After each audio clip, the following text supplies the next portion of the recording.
So the big house, it's a metaphor, and it invites you in to say that you can, while you're in here, you can experience your metaphorical self, and in that, your imagination can create whatever you want it to create. So you can see these people that are sitting there with you as your family.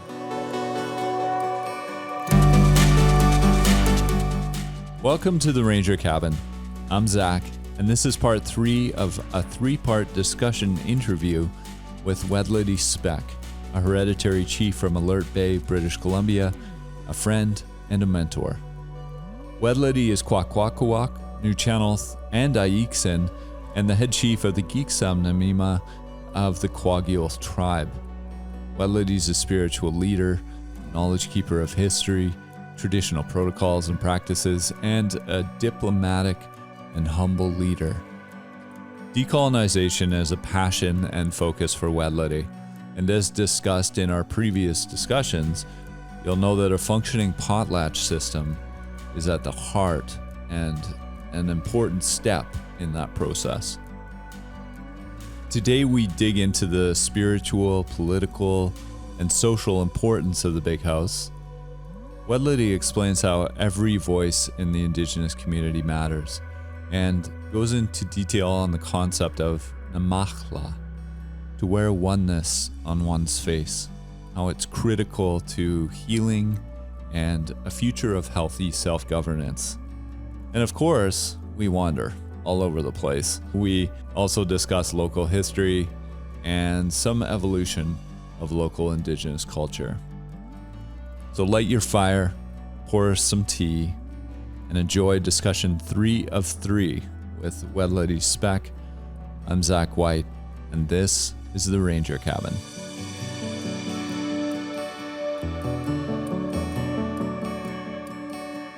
Okay. How you doing today? Pretty good. We're back, man. Yeah. We started talking about the big house. What is the significance of the big house? And what are the decisions that get made in the big house? Like, what are some examples? And then I guess the next thing would be to understand better how the community in decolonizing and that process, what it looks like for this community or for any community for that matter in British Columbia to enact the idea of the big house and that type of governance. Sure. Okay. Yeah, I think maybe what I'll do is I'll talk a bit about the big house from a spiritual perspective, political perspective, and a cultural perspective, because it's the container for all of that. And what I'd like to do is just personalize it. And want to say that when I first learned about the big house, it was from the late James Seaweed. We called him Jimmy Seaweed, or the old man. And he was standing outside the big house in Alert Bay, and my father was getting ready to host a potlatch. And he started to teach me about the symbolism of the big house. And so he talked about the crest on the outside of the house as being the ancestor. He talked about the doorway as being the mouth. And he said, when we get inside, you're going to see the beams and the rafters. He said, that's the backbone and the ribs of the house. And he said, the fire at the center of the floor is the soul of the house. And it has a man and a woman in it. And the one provides the light, the illumination, and the other provides the warmth. And together, they do a really good job. And so it's like when we go into the house, we're doing a cultural reset. We're going back to the beginning of time and remembering where we started, so having a sense of place and a sense of belonging is really important when it comes to that house. Then he also taught me that the button blankets that we have today are actually the house. So what we do when we put the blanket on, we're putting the house around us. We're wrapping our house, our history, our origins around us.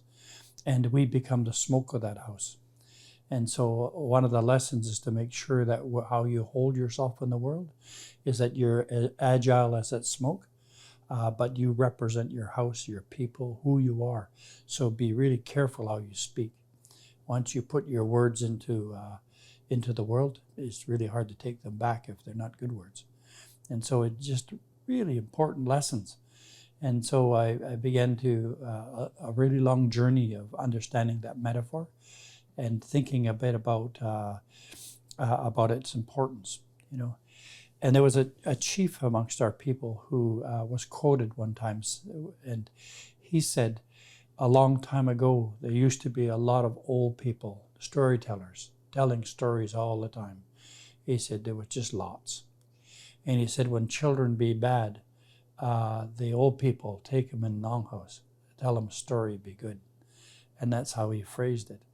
And so what I understood from that statement was that sometimes we kind of get lost, we get disconnected from our culture, we get disconnected from where we come from, our identity and our culture and who we are. And so by going back into the big house and they tell stories about that, then that's the cultural reset I'm talking about, is that what happens then is that you actually know where your origins are, where you come from. You know who you are. And where you're going is actually woven into a tapestry of stories, you know, about the hero's journey and all these things. And so the first part of the big house, the foundational part, is our understanding of its symbolism and what it means to us. That's really important. The political side of that, I'm going to tell you another story that Jimmy shared with me. And he talked about my great-grandfather. He's Chief Henyus from Village Island. And my great-grandfather would go along the village when he wanted to talk to the people. And he would walk back and forth through the village, one end to the other. He would sing a song. And the song was, He tla numa,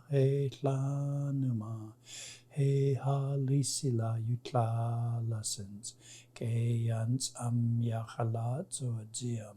He tla numa, Til kwa numa. He ha lisila yutla lessons. Keyans yahalat so jiam. Til kwa numa. And he would sing that over and over and over. And after a while, people would come out of their houses and they would walk with him and they would all sing that song. And they would go back and forth until it was such a time where he now knew by who was there, it was time to turn and invite them into his house. And he sat them in the order of their social rank, cultural rank. And then he provided them little food dishes, wooden dishes, and mats and water. And he fed them. And after they ate, they sang a feast song, and then they gave speeches, and they talked about what was on his mind. And when it was finished, he used the term of, I think it's Saigusted, which means that where are we with this? If you raise your hands, we're done. And if there's lots of people who needed to talk about it more, he said, "We'll come back." And so they finished it off with acknowledgments, and then everybody went home, right? And so the whole process that I find was as we look at the political realities of our community, it was based on the idea of that song. That song is giving acknowledgement to our Creator, giving acknowledgement of being together. And then when we sing it, it also acknowledges that although it was his song, it was a shared song. So they all have access to that song, and when they sing it together, it's the experience is shared and co-owned, right? And then we'll say when their heart's in a good place and their mind's in a good place, they sit to talk about business. They eat and they talk about the business. And every voice mattered, and it was really important. And so those are the kind of stories that really help us understand what it means to have namatla, which means oneness on your face. It means that you're paying attention to how we gather, how we host, and how we talk, right? And it never rushed. It needs to be considered that we might want to reflect on this and come back to talk about it some more. And so the notion of Indigenous learning is around the idea that we're in the experience, then we reflect on the experience, we make connection to the experience, and then we do something with what we've learned. And that's a really important piece. And so when we're talking about how we address modern issues, constitutional issues or reconciliation issues or power place issues. When we go back to those basic stories or those basic protocols, there's not a problem. There's only a problem when you don't know them and you don't believe in them. Yeah. The kind of approach, I mean, just as an approach to life in general. I mean, everything now is so competitive and divided. And what is your, like, do you have a dream for that? I mean, setting something up like that just seems so unrealistic now, in the sense that we're so far apart and we're in our individual homes and there isn't time to walk through the streets. you know? I think we can be creative with it, but I agree. And what's happened to us is that started with settler culture, and how things were. What they brought was in their pack sacks, mental pack sacks and emotional pack sacks, from Europe to Canada, what we came to know as Canada. And so it's the idea that when they came here, they came out of a very structured way of seeing the world. And that's what I call left brain thinking. And that's very hierarchical, it's very competitive, and it's very, very dualistic. And so if you can think about the thought orientations in left brain, I could simply ask you questions like, like, how close are you to your family? Or describe the relationship to your family. You might say we're really close or we're really distant, right? Or I might say, how do you feel today? I'm feeling really high or I'm down. I'm feeling really good, I feel bad, Or would say that when you take a look at a particular leader, the dualistic part might be, oh, he really sucks, he's a bad guy, right? And so the opposite of that is good, obviously. But those are the limitations of our thinking. And that's what I call left brain thinking. And so that's the genesis, we'll say, of Canada. And so when they looked at Indigenous people, they either were going to kill them or they were going to assimilate them. And so after studying the United States, they decided that the best way to do this was to assimilate us. And so what they, in essence, did is take us from a right brain way of looking at the world to the left brain. And that's the colonizing aspect of our experience.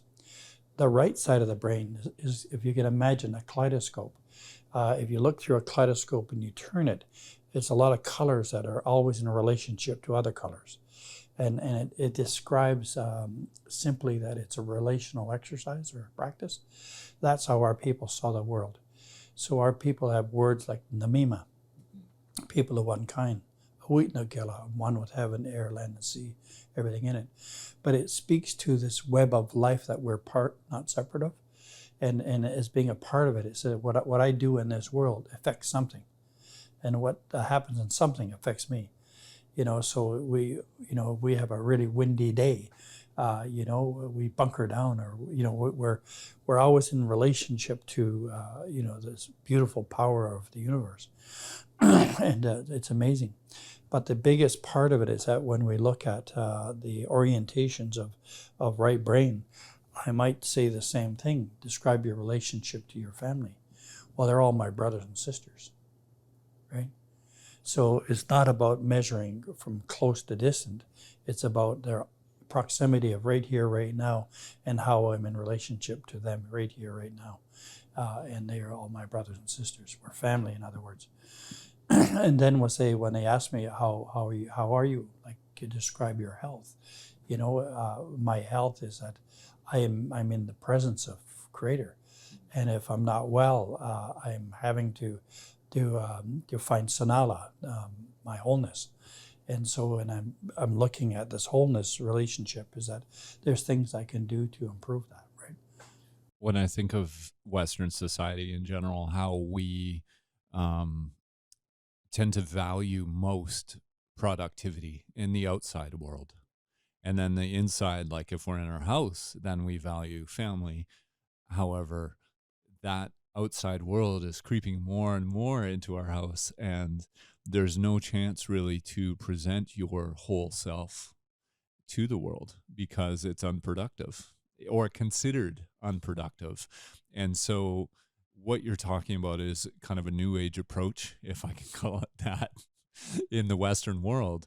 But really, this old practice of showing up as your whole self with your whole family, like with carrying your creator, carrying your ancestors, carrying your family with you into business,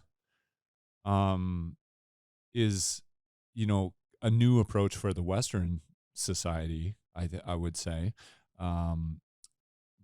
But is that where the conflict is in moving forward?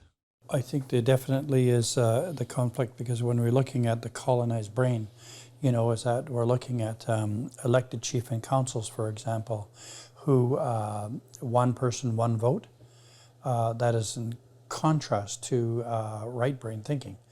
Then we take a look at hierarchy, elected chief, I'm the chief, versus we'll say the chief and right brain is I'm a servant to my people.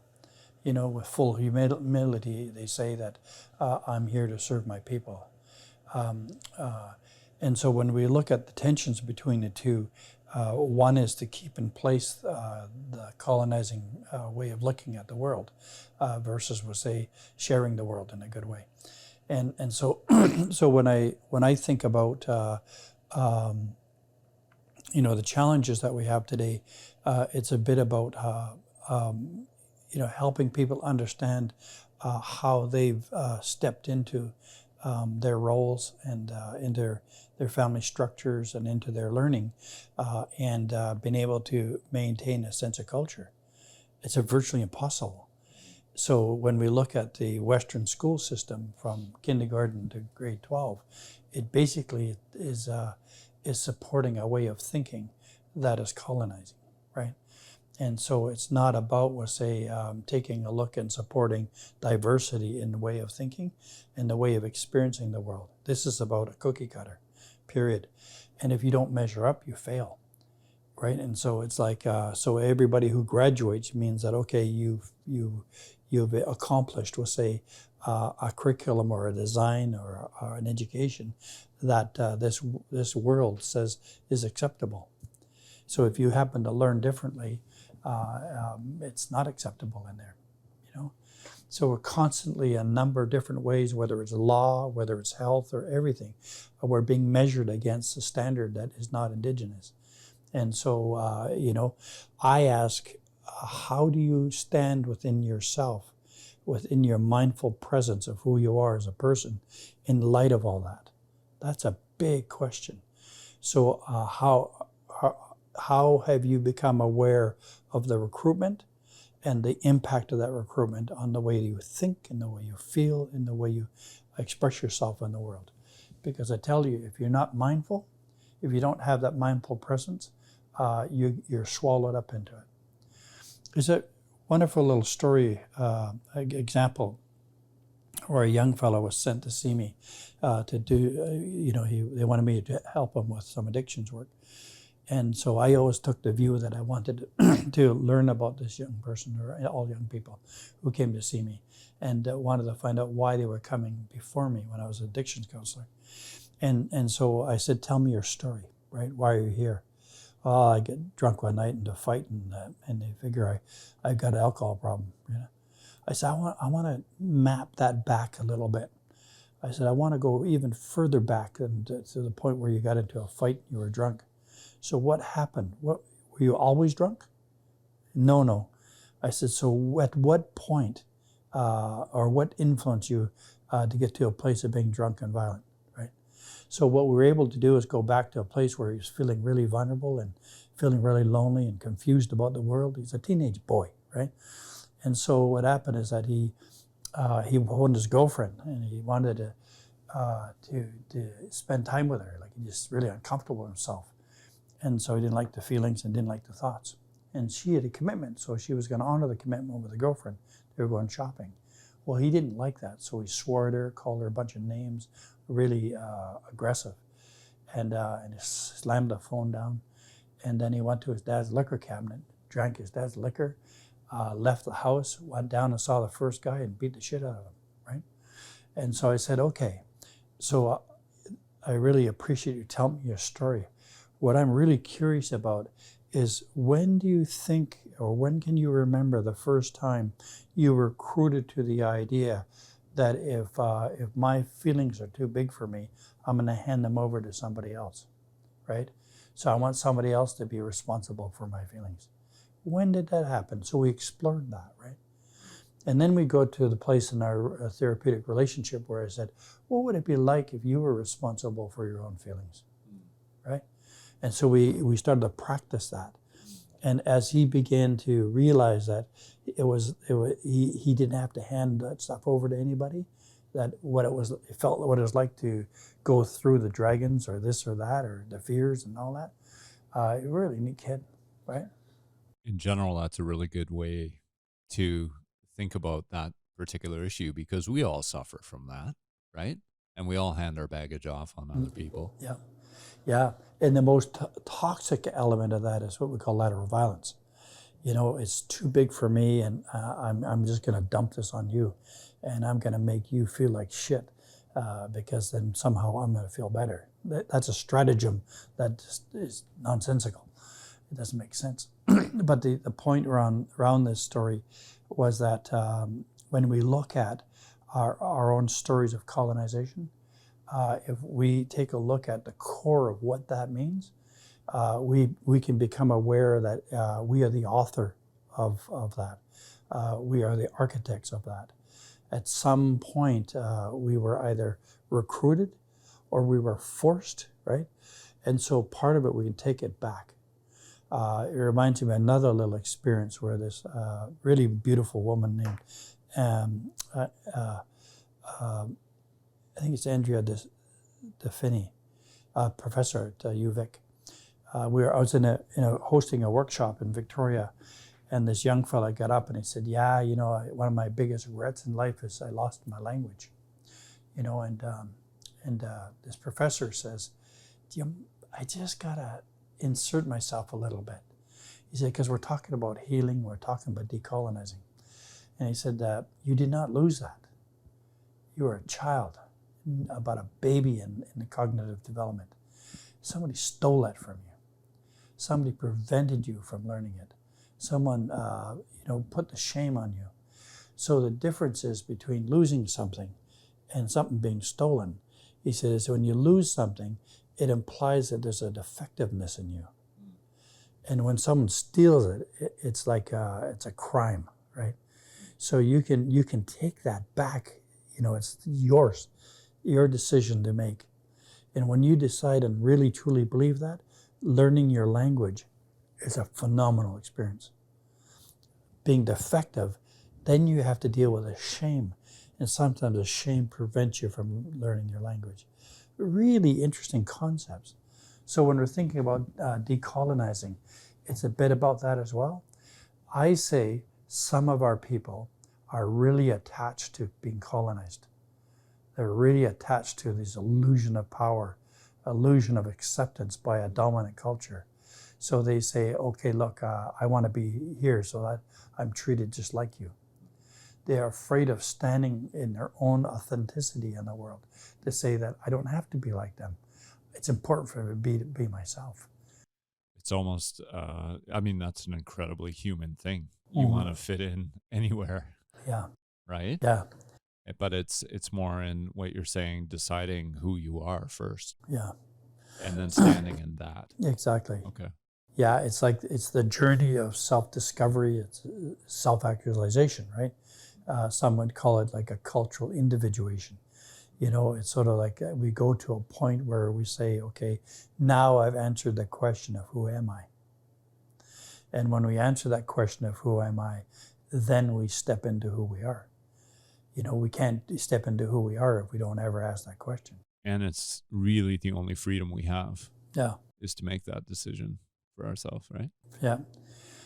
Yeah, and so when we're looking at the whole concept of now looking at the big house and using the big house as a symbol, let's say, of bringing people together, and also expressing, let's say, our origins, expressing how that gives us strength, and express how we want to use a process for deciding things.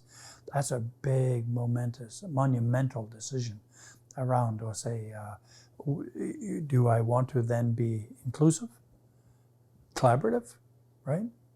And humble? It's a big question. So not to do that is living in the parliamentary law framework, left brain. And it says that, well, 51 or percent say it this way, so therefore my idea wins. And so what they don't understand is that sure, they won and there's excitement about that, but 49% don't agree with you. And so 49% have different needs. And so everybody loses. We all know that one. Yes. First past the post. Yeah. So are you finding that as people come back to the big house, they're bringing the Western ideology with them? It's obviously a worry for you. It is. So is there a lot of education being done around that? Well, I think when we talk about it, like it's just how I live in the world, Sure. And so, I'm always talking, and sometimes I think talking too much, but I think you're doing okay. Yeah. Well, I'm really pleased with the work that I'm doing with the Lihuakta, their young chiefs. We meet, we've had to stop over COVID, but we've been working together for a long time. And when I first stepped into that role as their cultural mentor, I invited them to look at how we think about things. I shared with them the left brain, right brain, and the reptilian brain idea, and said that, look, a lot of us have been trained, we've been groomed, we've been taught to think like white people, right? And I said, this is how that looks. And I said, this is how our way looks. And I said, so when we're working together, you're going to have to make a choice. You're going to have to, if you're over in left brain, you're in hierarchy, I'm the big chief, right? With punctuation on that one, or we'll say that you're over on right brain, and we are a family of leaders. I am a servant of my family. My job is to make sure that my family all have identity, they have a connection to their culture, and they know their rights, right? And that's a big thing. And so we've been having a lot of fun with that. Yeah, people are getting it. That's really exciting. Yeah. So I'm really encouraged by that. And I think here in Comox, we've had a little bit of a more challenging time. And I'm open to say that there's a lot of dissension simply because we have what I call cultural families and non-cultural families. And so those who support the non-cultural piece are actively working against the cultural families. We can also say that the entire Indigenous community has suffered incredibly, and now it's also a battle to regain that past culture. Mm-hmm. And I imagine there's some people that it's too late for, and have gone the other way, or decided to chosen to go the other way. Yeah. And maybe coming back. I mean, I have friends that have gone 40. I mean, I'm 44, so they've gone 44 years and now are going, I need to ground in who I am again. I need to rediscover who I am. And there's a big desire. But I imagine if people have been fairly comfortable and going through, so that I can see where that dissension, that is perfect design. That is part of the design. To help it fail, mm-hmm. right? Mm-hmm.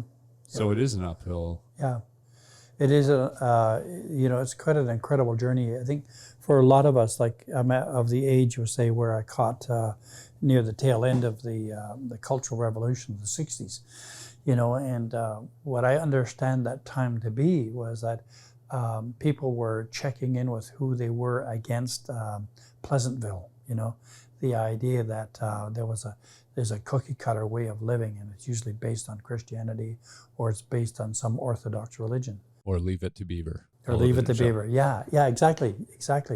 And so the idea that this movement went and said, who am I? Why am I? And where am I going? And so people were experimenting with a lot of things, and they were experimenting openly, right? And so like this exposure, public exposure, allowed the development of a lot of humility. And a lot of people came out of there very grounded, and very alive with new ideas and new directions, And people have to understand, like, when I grew my hair long, my grandfather, my mother's father, used to call us girls. There was such judgment around that, or the way we wore bell-bottom pants or patches or things like that. And it was even the older set, like guys that were only 5 years older than me, who wore their white socks and their pointed tip shoes. They were into the Fonzie type thing, and that kind of power, right? And that came out of that was like, it was really bizarre, and so we didn't want to play that game, and there was lots of tensions, and so. But in any case, so when I'm looking at that, what we need here is that we need a cultural revolution, and I'm not saying that, like the idea that we need to do things like they did in, any other kind of revolution. The cultural revolution is an eternal revolution. It's something that we all have to go through to say that from time to time we need to revisit that, and is this culture that we're living in today meeting the needs that we have, and how might we then influence that? And you got to ask or say that if there's an existence in a community of lateral violence and extreme lateral violence, then you have to question the legitimacy of that culture. And even in a traditional sense, like if we are not happy with our potlatching system and the way things are going, we need that cultural revolution. We need to be able to openly challenge it and to shape it in a place that is inclusive and collaborative and filled with love, right? So where does the education come from to decide how to proceed to get everybody on baseline? Well, I think, it comes from just constantly talking and bringing people together, and doing cultural pieces, and in that cultural setting is modeling or mentoring something different, right? So one of the things that I've said a long time ago, I'm active in my culture, and all my grandchildren have names. And what I've done is that I've selected 20 people that I love and I trust. I want people who know love. And I pull them together and I have a ceremony. And so I have 20 to 25 people that I know are going to be witnesses to that. I don't want 300 people and 200 of them can't stand me. Or they're talking, gossiping, and treating this event like they're watching a movie. Like they're witnesses to it, but they're not witnessing it in a good way. And so I want to build it from the ground up. And I'm aware of others that are starting to do that, and they're doing it in a small way, right? And I think that's really important, where you have to have many seeds planted and have them grow that way, and be really encouraging for people who are doing it and successful with it. And I think the people that are being left out can feel however they want to feel about being left out, but they're being left out because they're toxic people, right? And they're doing more harm to the energy and the spirit of that child and the people than they realize. And I always, this is kind of a Western idea as well, that this all happens overnight. Yeah, that's true. Right? We're always in a rush to make things change. And I had an important lesson. I was in Uganda, and it was the same. I was visiting with a little village, and we were talking about rebuilding, and they had been devastated by the AIDS endemic and also war. And they, every year there was a war or some kind of little battle outside their village, and they were only just getting their feet under them. And I said, "Isn't this exciting? We can, we could build this medical facility, and we could build this, and we could do this, and we could do this." and whatever money you need, we'll get it. And, coming at it from this kind of angle. And the elder in the village said, and I was an elder, by the way, and I was 30 at the time. They said, you're an elder. The average life expectancy is 45 in the village. And so, you should by now have 10 kids and, be helping to administrate the village. And that, in my mind, I had just come out of adolescence. Exactly. Yeah. And so they were like, but the thing he said that was really profound was, we just built a medical facility, and the next year, the neighboring tribe came over and looted it and burned, would loot and burn it to the ground. He said, we can't do this like this. It needs to come, everybody needs to come up together. And that's a very slow process. And it's going to take 3 generations. And we're all ready for that. And we're all prepared for the idea that this is a long haul, but as long as we're all pointed in the same direction, we'll get there eventually. And like you say, through the role modeling and that to me was a extremely humbling lesson, because, the idea of the white savior complex is exactly what I had in that scenario. Yeah. I mean, it's a good story. I mean, yeah. It's interesting, because, it can set you up for, for being the white knight, riding in on the white horse and, the savior, and, and that, it comes from a place of people who want to control the people in a colonizing way under the guise of spirituality, or under the guise of economics, or under the guise of education. There's always these people who are in search of power over others, right? And, and we look at business, they even get these fancy words like oligarchy, it's just a few people in the world playing with power, and their money. And it's like, they're not interested in the well-being of the individual person in the community. And that's the difference. We are supposed to do that. Namima means that, And it's like, I remember when I first started, within the first week of working with the Wache Friendship Center, and I really asked, I said, what does Wache mean, right? And it's a Cree word for welcome. But I said, what does welcome really mean, right? And I said, so, when I had our staff meeting, I said, if we are to be Wache, if we are to be welcoming, we need to pay attention to how we host. And so what is the frame of mind and what is the frame of being that we step into, right? In order to host in a good way. And that's a really powerful thing. And so, that too applies with, say, how we host people in their learning, how we host people in their business, how we host people, in cultural ceremonies and so forth, in our leadership, right? And the idea of treating the person, no matter who they are, as a whole person. Yeah. Instead of in a business, we've all seen in a business environment, you're there for what you can provide. And often that's the rhetoric that you hear around major corporations is bring value. Bring value. And if you're not bringing value as deemed by the CEO, then you're not worth having here. Yeah. And that idea of overcoming that, I'm hopeful.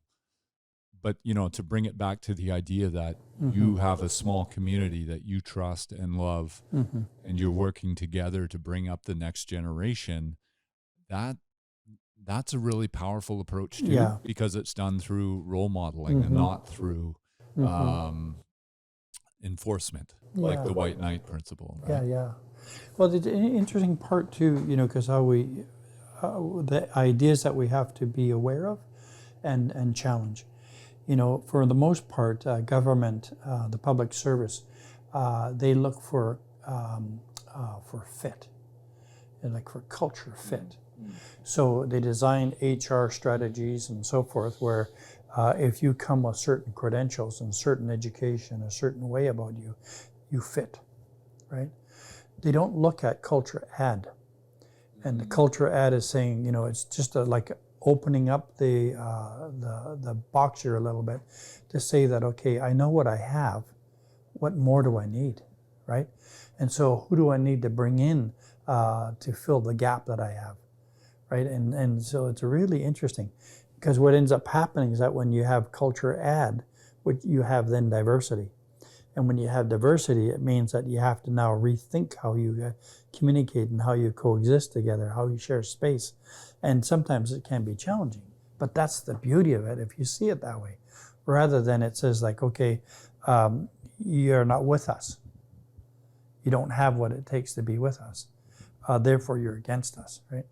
And so that's the left brain kind of tension that's created from that. And so that mindfulness needs to be really there.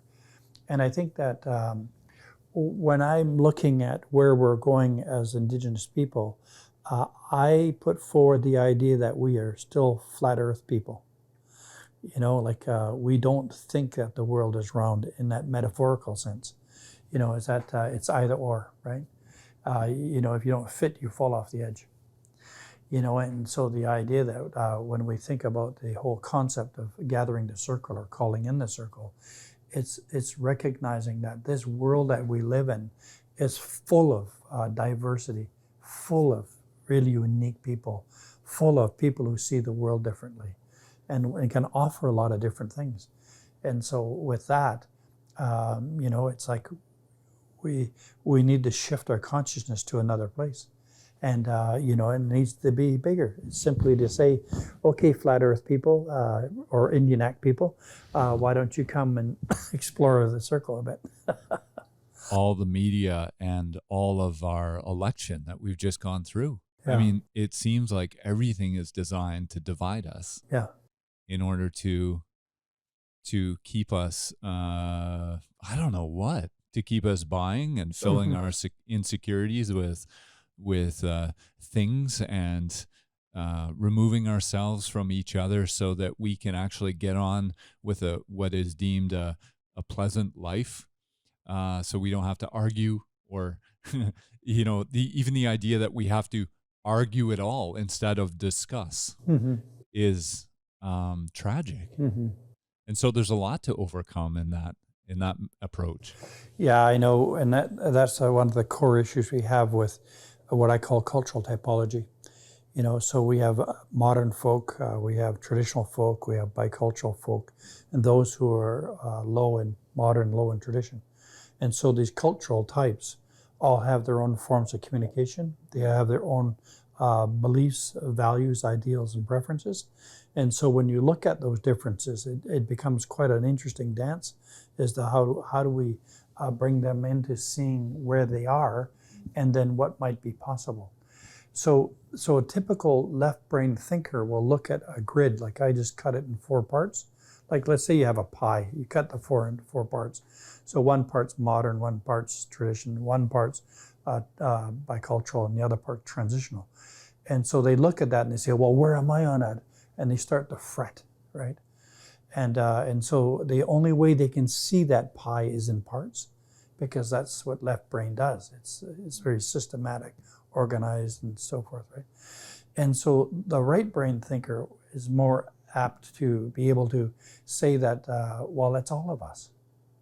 So if I put myself in the center of that circle, I am part modern, I can be bicultural, right?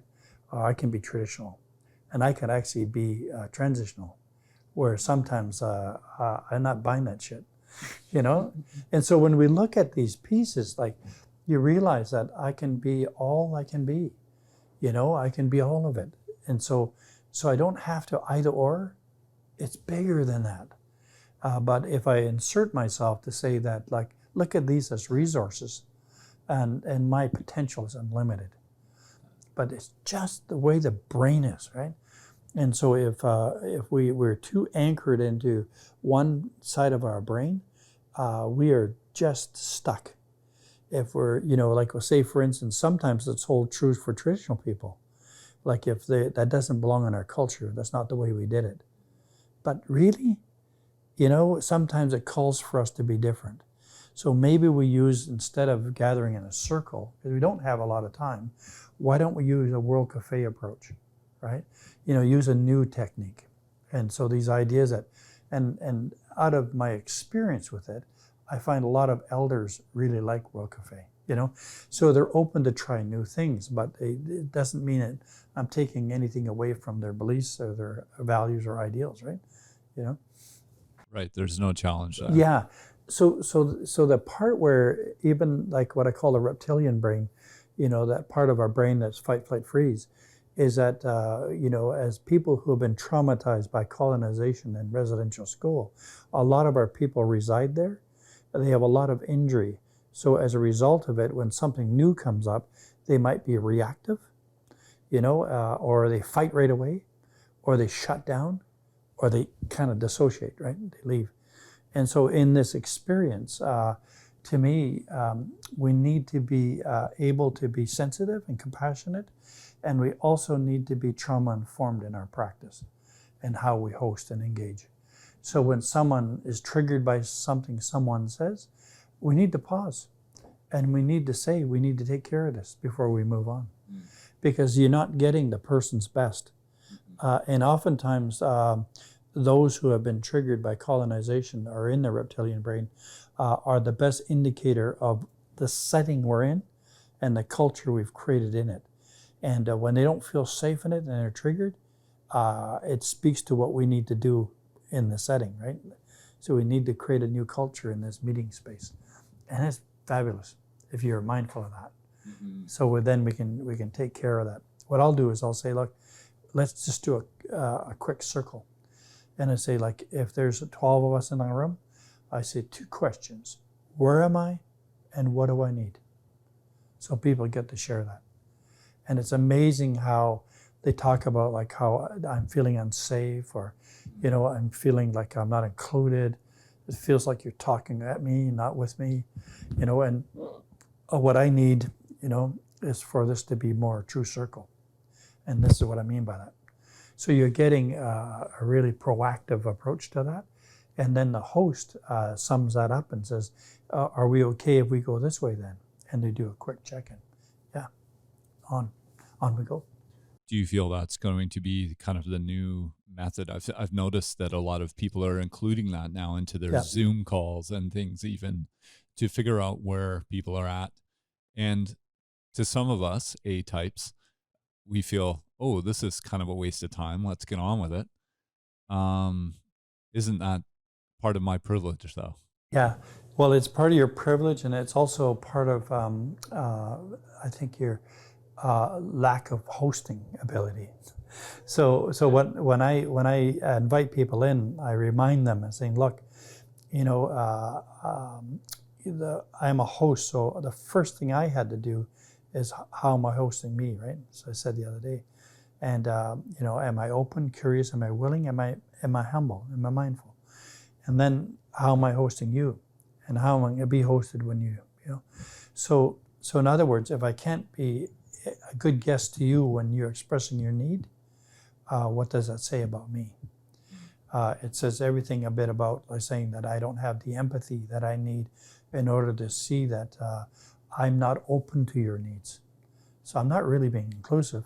I'm only being inclusive to the point where I get what I need, and I got only an hour to get it.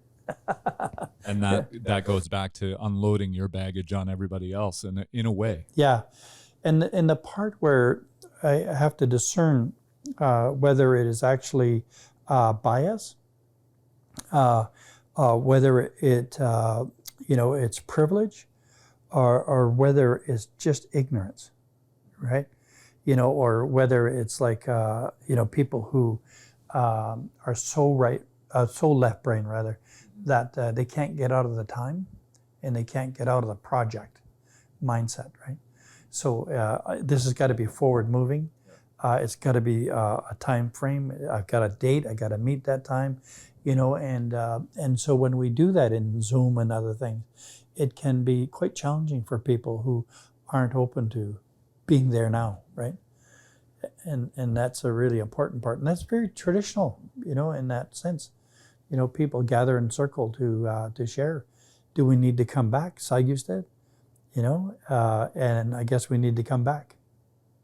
And that when we're, left brain is about linear thinking, right?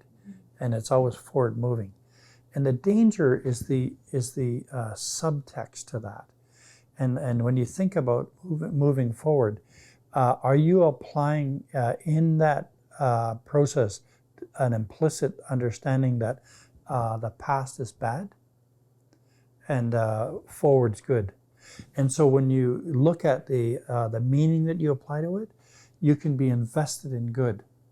So therefore, anybody that wants to keep you back is bad, right? And so it informs a reaction in you to how people are being in the circle, which is only an illusion, right? But it's a cognitive insight, and so you have to be really careful about that. Something that's always frustrated me in any kind of business, definitely with Indigenous peoples, is when you ask them a question, how does this look in the future? Anything future facing? The answer always begins, well, 50 years ago, right? And you just go, what? I thought we were talking about the future. But it always goes back. I've been in interviews where I've asked 10 future-facing questions about where's this village going? Where's is the big house coming to blow up? What is your hope for your grandchildren? It goes back. Let me tell you about my grandparents. Let me tell you about my elders. It's taken me a long time to begin to understand, because I think that's how people are centering. They need to recenter. And we need to be compassionate in understanding that the center doesn't exist in the present sometimes. And you can't look forward without centering yourself. Yeah. Well, oftentimes we'll say that, and I really like what you're saying, because it's exactly what I do most times. And the reason I do that is that from a cognitive place, I'm going back into the big house. And I'm resetting, and so I can speak to you from that place. So in other words, like when we think about the circle talk, is that when I call gathering the circle, it's not just physical circle. It's the circle in my brain, in my heart, and my belly, right? And so therefore I'm living circle. So I can speak to you in circle, the concept, in the theoretical model. And so when we're asked to talk about our future, how can I do that if I'm not grounded? How can I do that if I don't have a point of reference? How can I do that without having, let's say, some kind of story to build on?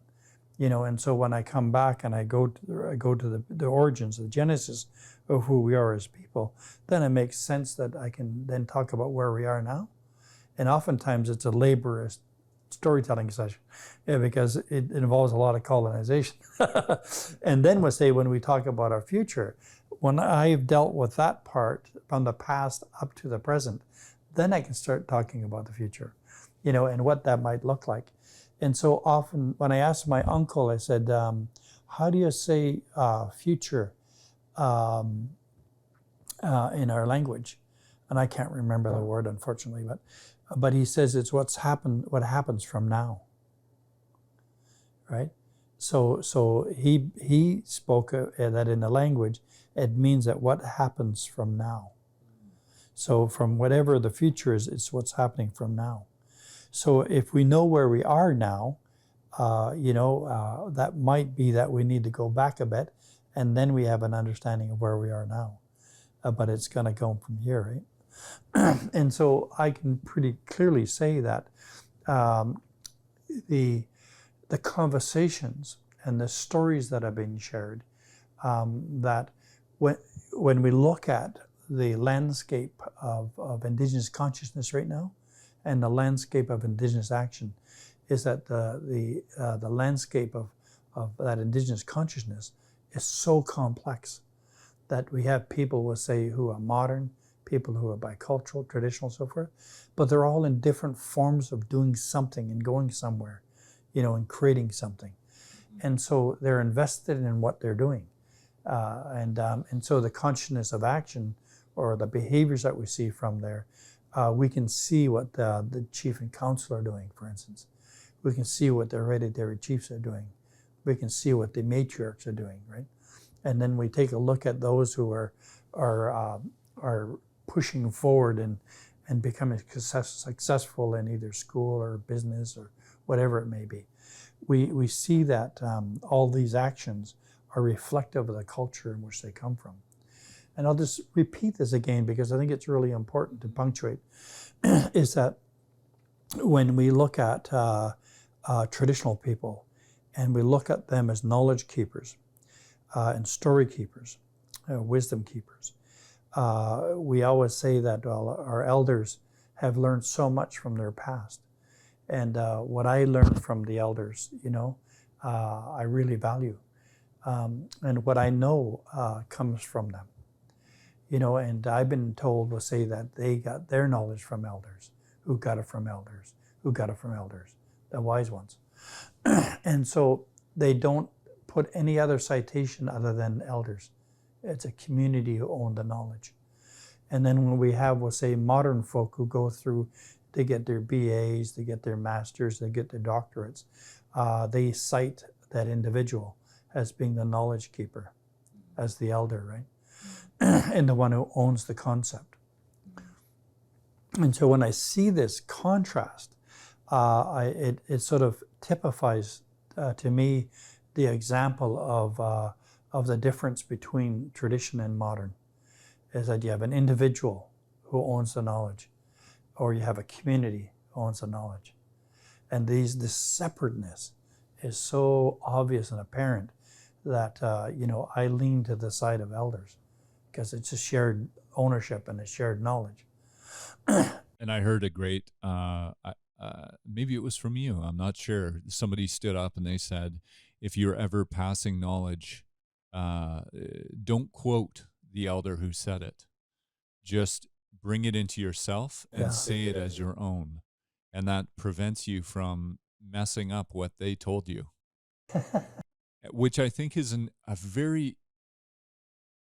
it's completely the opposite of the Western academic model, in that we, anytime you write a thesis or an essay or a report, you would provide citation. So-and-so said this, and it's because of this.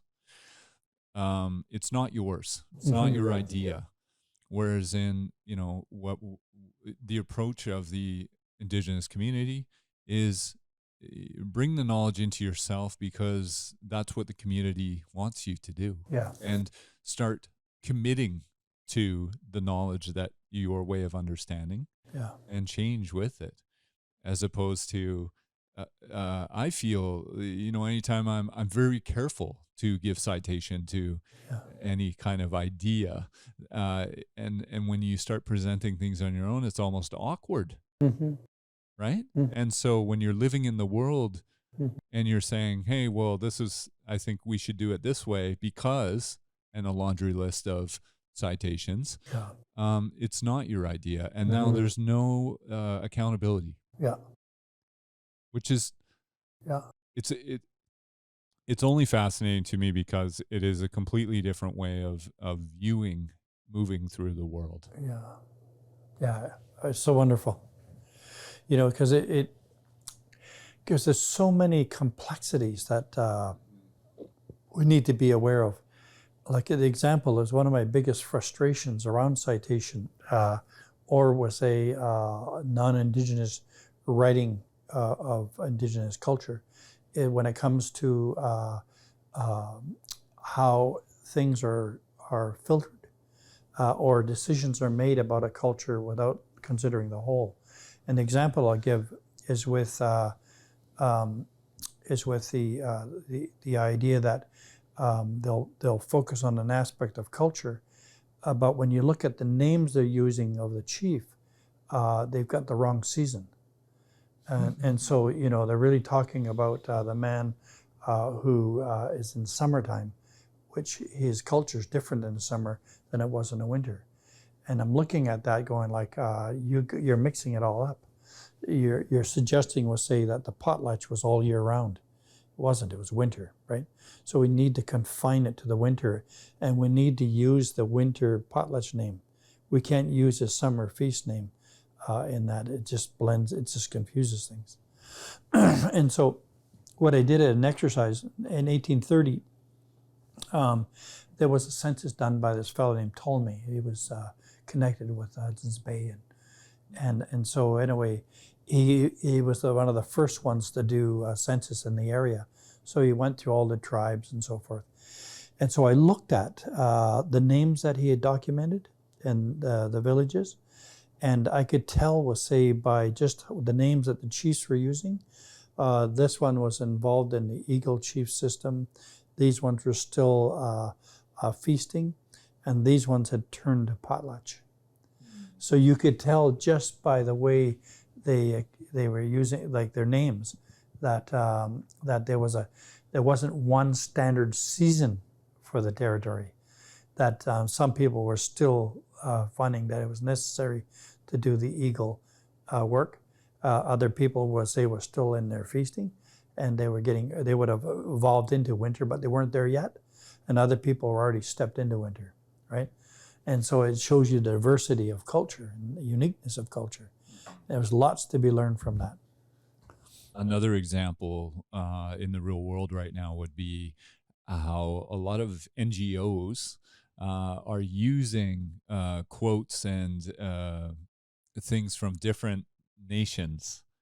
Now we know that a nation, as you have talked about, is just an administration and not a hereditary system. And I'm seeing this more and more where they're saying, okay, we can bolster our argument by leveraging this quote from so-and-so nation. Yeah.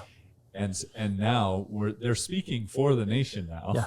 Yeah. And they're speaking for everybody in that area, in that community, and to leverage their argument to, pick one. Fish farms, forestry, because their argument isn't enough anymore in politics. Yeah. Right? But in speaking for people, I really I really worry about that. Yeah. Pro or con. I mean, even if it is in alignment, I really worry about that trend. Well, we're experiencing that here. When the local council, a municipal council will say supports UNDRIP, and then they connect up with the Comox First Nation. And, and I put on Facebook a comment to say that, well, you really should be talking to hereditary chiefs, because when you're talking about UNDRIP, that's about hereditary chiefs. That's about Indigenous. It's not about colonizing institutions like the Chief Council. And so when we look at that, is that people can't get outside the box, right? and I find we'll say that we need to look at different agreements. I think Babine Lake, if I'm not mistaken, recently has signed an agreement with the Ministry for Children and Family Development. And that agreement recognizes the hereditary chiefs, and it recognizes that that agreement's not forever, that it'll be renewed. And so I think when we look at those kind of new ways of approaching things, it respects the Indigenous community, right? And so you've got chief and council and the hereditary chiefs working together in a good way. And examples of that also are on Howsett, west coast of Vancouver Island, where the hereditary chiefs are recognized owners of all traditional land, and chief and council are the administrators of that particular group, right? It's wonderful. But others will say have a failure to step into that because they obviously don't have that thinking. And they benefit, we'll say, from being the so-called official representative. And I've actually heard a person who classifies herself as an elder say that she's speaking on behalf of hereditary chiefs. And I made that clear because I know she's on my Facebook, that no one speaks for us. I am the official speaker for the E'iksan tribe. And so she has no right to speak for me on that, anything. Never give her consent for that. And I think that's really important. People, they take shortcuts, and it's always about power, right? And so when I see the wet'suwet'en case issue, rather, that's what that was all about. You know, you have, let's say, business and the elected chief and council come together and push forward an idea, but that idea could have brought, you know, devastation to the land, to the culture, to the people. And it was undermining and actually diminishing the authority of the hereditary chiefs. And that's in the wake of the Supreme Court case of Delgamode, right? And, you know, which recognized their title. And I'm just going like, what the fuck? You know, they're not even paying attention to their own law. You know, like they're undermining their own law. And so they set a propaganda strategy to keep us away from looking at the law and making these hereditary chiefs look like bad guys. You know, and really the issue is just follow your own rules. Follow your law, right? And if you follow your law, you wouldn't be doing what you're doing. You know, like you don't have hereditary chief, you don't have cultural consent. You know, and so when I think about that example of chief and council, it's the epitome, we'll say, of colonized brain. You know, and the failure on the part of those, I call them Indians, because they're defined by the Indian Act. Those Indians, failure, we'll say, to even adhere to UNDRIP, TRC, and all the studies and the work and conversations that have been done around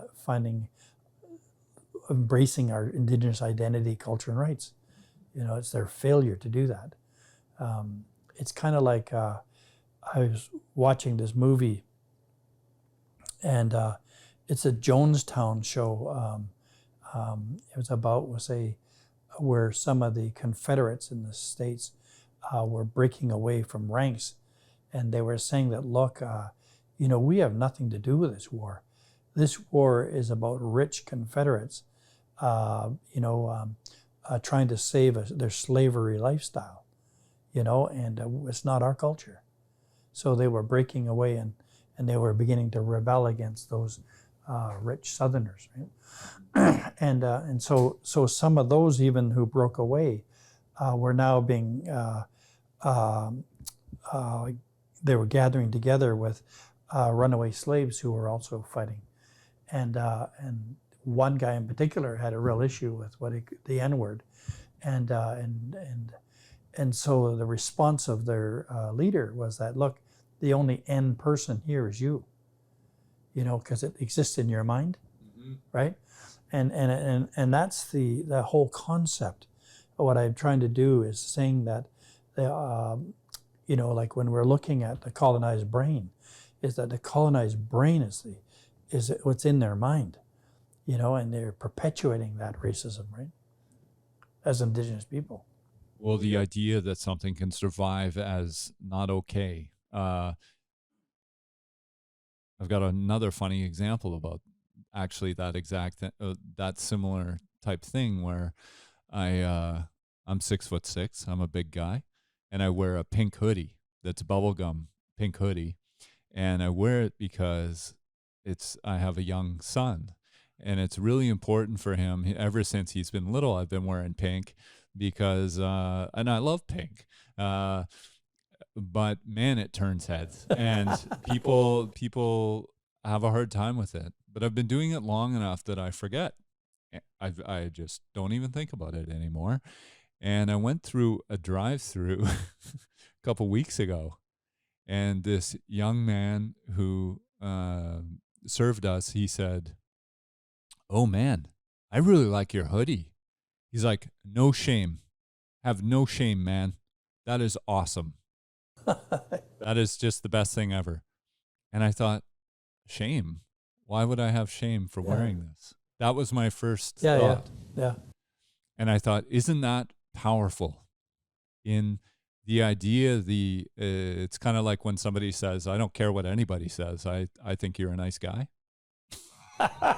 Exactly. That's another good one. Exactly. but it's Yeah. it's the idea that we as a culture, as a community, are holding on to these things that are perpetuated by our own need to pigeonhole or to hold on to, so that we have a feeling of who we are. And I think this is a very interesting concept, because it is the thing that perpetuates a lot of hurt, and even in the positive. So here, this young man is probably excited to see a monster wearing a pink hoodie and trying to say something positive, and in the positive is entrenched a negative. Yeah. Right? Exactly. An imposition that I should feel shame. Yeah. I think it's interesting. It's really interesting, because looking at it in a deeper way, not saying your way isn't deeper, but it's like, is that if we look at, is it cognitive bias? Is it stereotype thinking? Is it implicit bias, right? So what's the origin? What is the genesis of that statement? It ends up being a really good conversation, right? And I think part of it is that I'm always curious, is that why would you say that, right? So he's projecting something onto you that don't be ashamed of being something, right? And so it does automatically is his story that anybody that would wear that is gay, right? What is his story? And is there shame in being gay? Yeah, exactly. There's lots of stuff in it. And I think that's where we need to arrive at. We need to be able to unpack our bias, and we need to take a look at what our blind spots are. And sometimes the only way we can do that is with others, saying that by asking that question, I've had tons of examples of situations where people have asked me really dumb things, and and so I have to kind of think about, like, is this the conversation that I need to have right now? And it's like, not right now. I'm not going to go there right now. So you have to be able to, to figure that out. It's a constant battle, right? And so there are some, though, that I just need to go and say, what do you mean by that?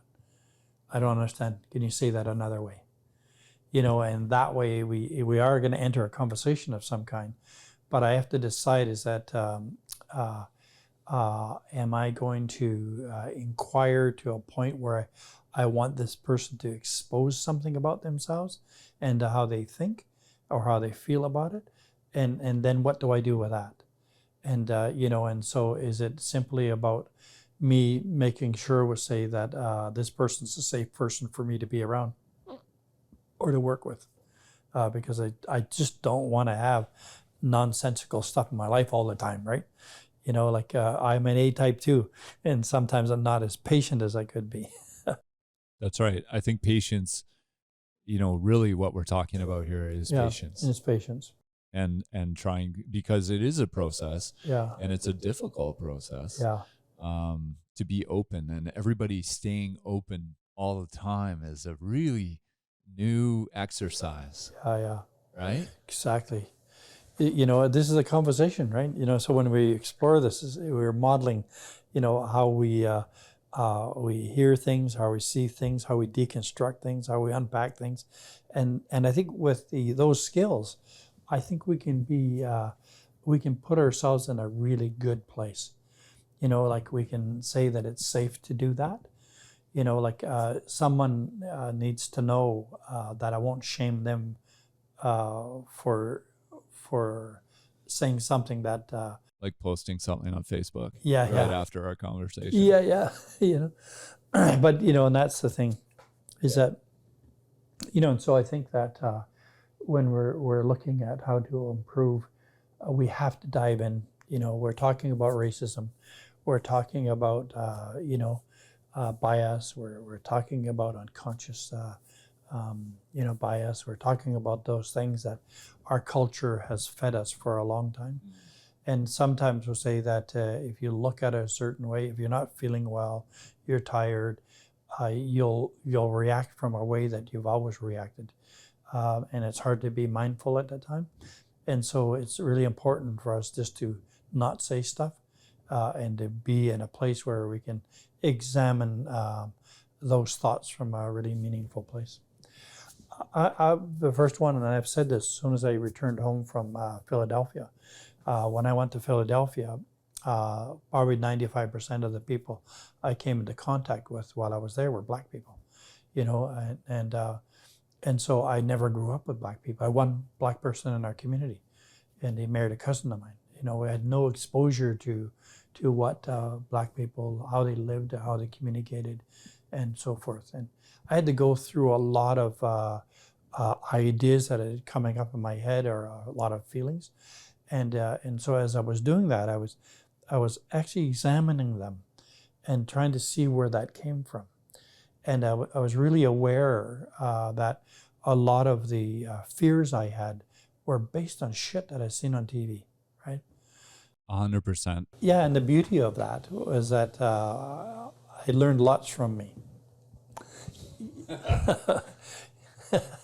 And I constantly, I would just, what I said to my wife when I returned home, I said I was actually impressed that I was able to check in with those thoughts and those feelings, and be able to say, well, that's not true. Create the dissidence in the thinking right away, and not true, and it was quite an experience.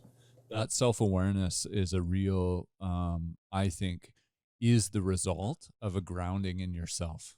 I don't know if you can really challenge yourself properly if you don't have a grounding in the safety of that venture, right? I think of that especially with some young men I know that have come out of the closet, for example. Yeah. They don't know who they are. Yeah. There's no safety in exploring their sexuality, for example, until they find the grounding. And usually that would come from a community that they find, or they find some friends that say, you know what, we've got your back, or it's okay. Yeah. And then they come out and are able to explore that kind of idea. Yeah. And I mean, that's a very, hopefully an accessible example. But that is all things. Yeah. In just the way we go. If it's not safe, we're not going to venture outside the cave, right? Yep. Yeah. So, and to kind of bring it back into this idea of the big house, it's almost a mind gym in that you can put yourself in the big house first, and then you're always secure to move forward. And why is the big house a place of security? Yeah, I think I just go back to the chief who talked about how it provides you with an opportunity to reconnect to where your people come from, where you come from. It connects to the fire at the center of the floor. That part of it is male, part of it's female, and that you see yourself in it, and that you can illumine and lead the way for others and provide warmth, and that dance of who you are as a person in the world, right? And so if I'm connected to my fire, it helps me know what direction I need to go. It helps me to realize, we'll say, that as I walk, people are watching, or I'm influencing, or I'm all that the fire is. And so it also helps me to think about the person that I am that provides warmth, and how do I do that? And how do I create that fire that allows people to feel safe, to feel comfortable, to be imaginative, to be creative, and be together on it. And so it's a really, really amazing idea.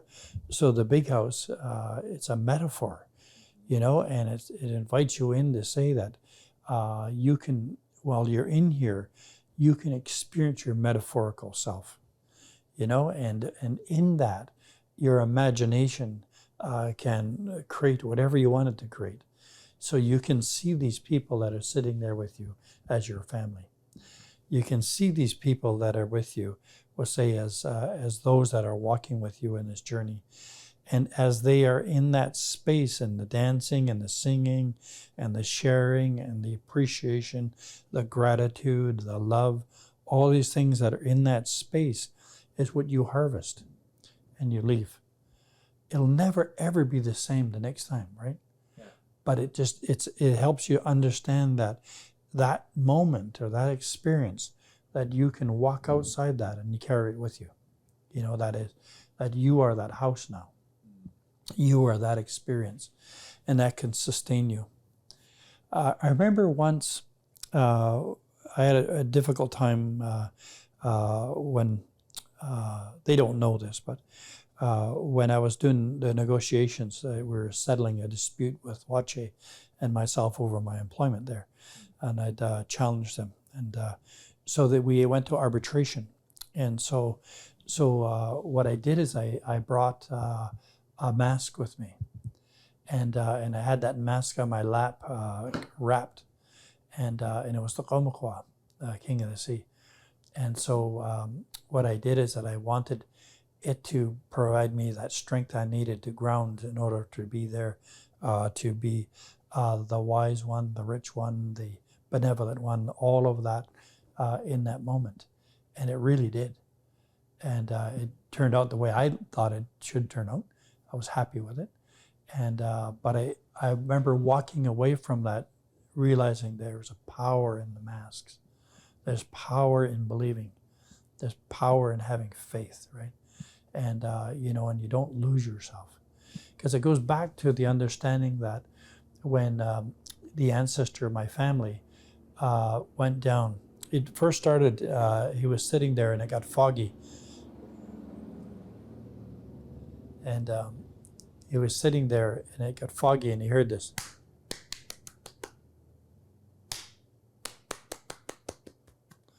And right away he knew that to be like a hokok, a supernatural being. So he threw the blanket over top of his head to show reverence to that sacredness, that he's in something special. And so the hokok got louder and louder. And he had a little rip in it that he opened up, and he could actually see this totem pole that was coming out of the water. The hokok was on top. And there was another, it was an eagle. There was a bear, you know. It kept growing up. There was 7 symbols on the pole. And it came up with a house. And on the outside of the house was a sculpin, like a bullhead. And its mouth was jaws that opened up like this, up and down, up and down. And so he took the blanket off, and he got into, they said a canoe, but the canoe was a whale. And the whale brought him into the mouth. He went inside the house, and it went down. And it was the house of Kwakwaka'wakw. Yeah. And so while he was in the house, he had supported with, say, some healing that took place. And the payment for that, the transaction, was that he was taught songs and dances and all the things that he would bring back for his people. And feast dishes and tons of stuff. So when the killer whale brought him back, he brought all of that back to his village. So he replicated the house, the pole, all the feast dishes and everything in there. Designed a house that it would go up and down, you know. And so when people would go in, they'd have to, when it was up, they had to go in. And it would go down. And then the next bunch would go in like that. And it was the understanding that when they got inside, they were devoured. That they were now dead in this world. They were alive in the spirit world. And they were now in that world of metaphor, in the big house, right? And so the beauty of that was is that we learned that everything that we have in our family came from that courageous act of our ancestor, Gixsam. And so we wear that and we perform it or we speak with a reverence, right? It's beautiful. Yeah. It's incredible. Yeah. Yeah. So the interesting part is that first thing we hear, is that cannibal bird mask, which is the hokok, came from heaven. And then the next thing, the eagle is from the air. And the next thing is the bears from land. And the next thing is the killer whale. And then there's the, sculpin and so forth. So what we have on the totem pole is the 4 worlds. So we have the world of upper world where the hokok lives, the air where the eagle lives. We have the land where the bear lives. And then we have, bear and the wolf. And then we have the undersea world where where we have whale and also we'll say the sculpin. The bullhead is really significant in our world. Why is the bullhead chosen as? Well, a lot of times, like the sculpin is chosen, like a gigantic sculpin, like the monster sculpin, is chosen because it's a medicine being, and that this is about healing, right? And so when the sculpin is someone who's very curious, and it always looking for the medicine to help people, right? And so when I was a young man, and we had a play Potlatch, the elders gave me a name, and they called me Kwama, which is sculpin.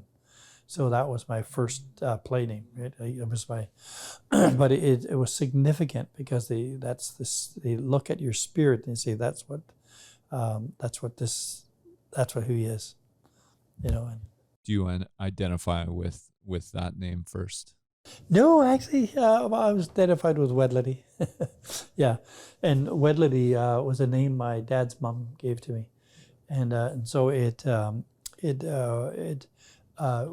Wedlik is the true Wedlidi, which means that it was a thunderbird that came down, and it possessed all kinds of wealth, and so married one of the other ancestors, and their children have the name Wedlidi, and so on the Nuuchanulth side, my grandmother's mother's side, that's where the name comes down, and so it went to my dad, and then it went to me, and it'll go to one of my children. We've discussed the spiritual importance of the big house. How does the big house help business, I guess? And what are some examples of business that would be conducted? Well, it's a really good question, the word business, right? Because business, there's cultural business, and there's spiritual business, and there's political business, and there's economic business. I think that when I'm looking at where we are today with the big house and what we use it for, and how that influences our decisions about life outside the big house, I would say that it's really about grounding our leadership, our hereditary leadership, into understanding like their authority and what that authority looks like. Because when we think about our ancestor who came from heaven and took costumes off and became human, they looked around this territory and they gave that territory a name. And they gave themselves a human name. And that human name is a name that designates, we'll say, the chief and the tribe to that territory. So that's really big business today, right? And so an example, I love this, and I've said this several times, Kwakwaka'wakw was a whale. And that whale traveled the world, all around the world. One day that whale went up on a land and stepped out of a costume. And the ancestor was very careful as to put that costume back in the water. And then looked and said, my name will be Glalis, stranded whale. And the territory will be Glaladi, the place of whales. And so, and it didn't mean, we'll say, that stranded whale in a literal sense. What it meant that this is where civilization will begin. Like my humanness will begin. My journey as a human begin. And when I call it Glaladi, it doesn't mean that I'm going to go hunt whales and put them on the beach or anything like that. What it meant that that's the place my descendants will call home. So it's the place of whales, a place of our ancestors, in other words. And so it became a really important story for our family, because it acknowledges, we'll say, that we have an origin. We have a beginning place. And in that beginning place, we are the ones that named the land. Those are our names. They're not names of another tribe. They're not names of another family. They're the names that we prescribed. That's ours. So when we think about like E'iksan territory, the territory is called Gixsam, all the territory that belonged to that person. Another group called Komenoks, all their territory is called Komenoks. You know, the territory Tatpu'us, their territory is named Tatpu'us. But the land and the ancestor are the same. And so when you talk about, we'll say, as a hereditary chief, I know where my land is, right? And this is the territory that belongs to me. And it has for thousands of years. No matter what anybody says, you can't tell me that it doesn't belong to me, because it's been handed down one generation to the next. And you know that story. And it's a really powerful way. And so when we go to step into our names in the big house, into ceremony, we're stepping into to territory. Attached to that territory are resources. And so what we historically did is that we married, and two families came together, and children were born of that. And we went from a singular ancestor like E'iksan, we went to E'iksan, which means people of Gixsam. And so that's how they named themselves. Eh? And some had a little different color to it, like Sothlut. Sothlut is Salcum, Sothlut. And when you look at how they chose to do it, Hlut has to do with becoming something for the first time, becoming something. So the ancestor becoming human, for the first time. It's the same thing as Glaladi and Glalis, right? And so the idea being that name was really profound. And so when these ancestors step into their names, they step into territory too, and they step into resources. And so when people occupied and became married, and the families grew, tribes grew, they had systems where resources were accumulated, and their industry was there, and they shared that. They had feasts where they could just celebrate the bounty that they got from their land. And sometimes their land produced different things than other families. So it was unique, right? Yeah. So part of that ownership, there is some ownership, like through the fishing weirs and things like that. Families would own certain rights to certain parts of the land. Is that right? That's right.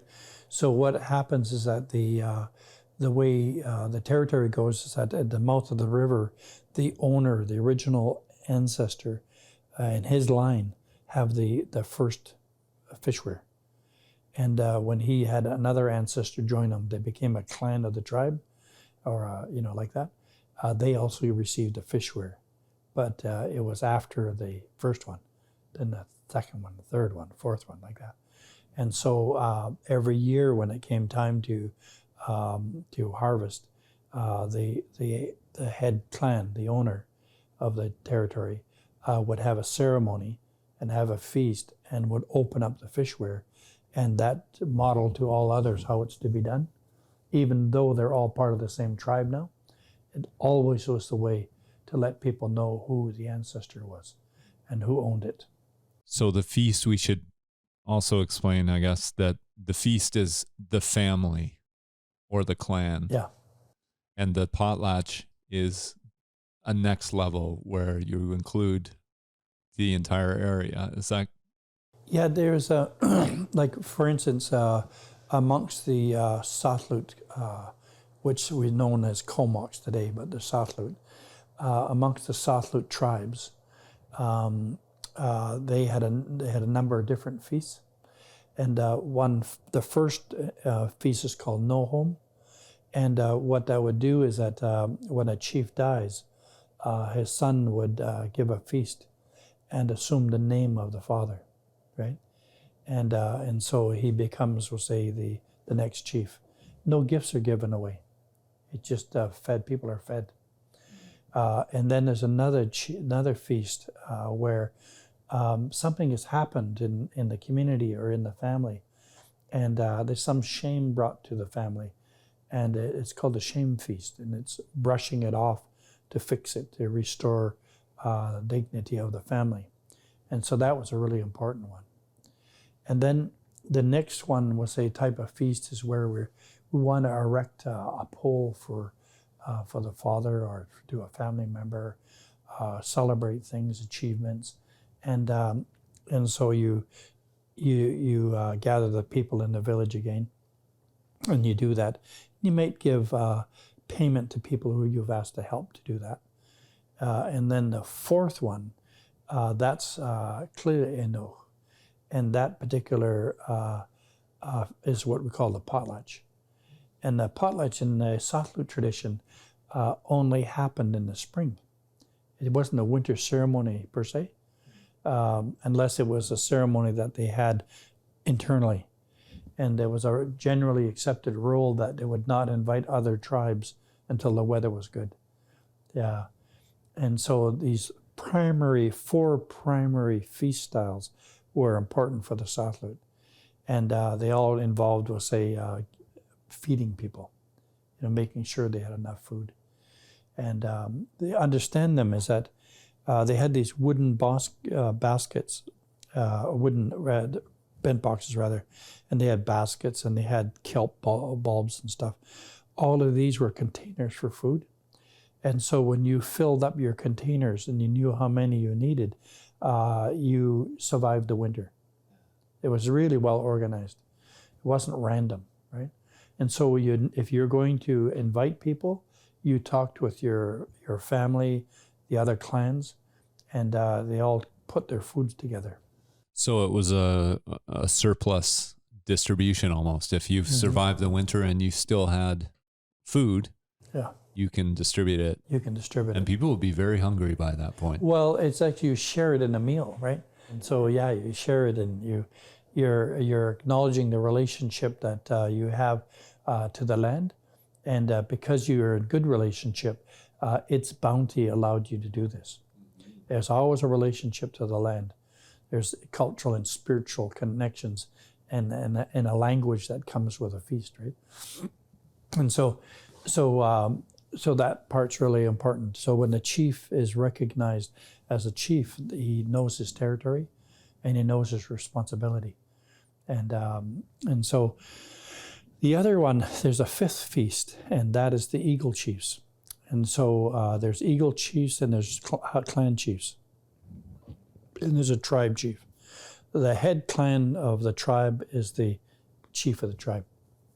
So E'iksan, my uncle George, is the head chief, and I am in number 2 chief. And I have a cousin who's the number 3 chief, John, and Andy, who's number 4, and Philip is the number 5. And it just simply means that as we are chiefs of our clans, and there are independent units that make up a tribe. So historically, we would have shared a winter village, and that was up north, Kemp River area.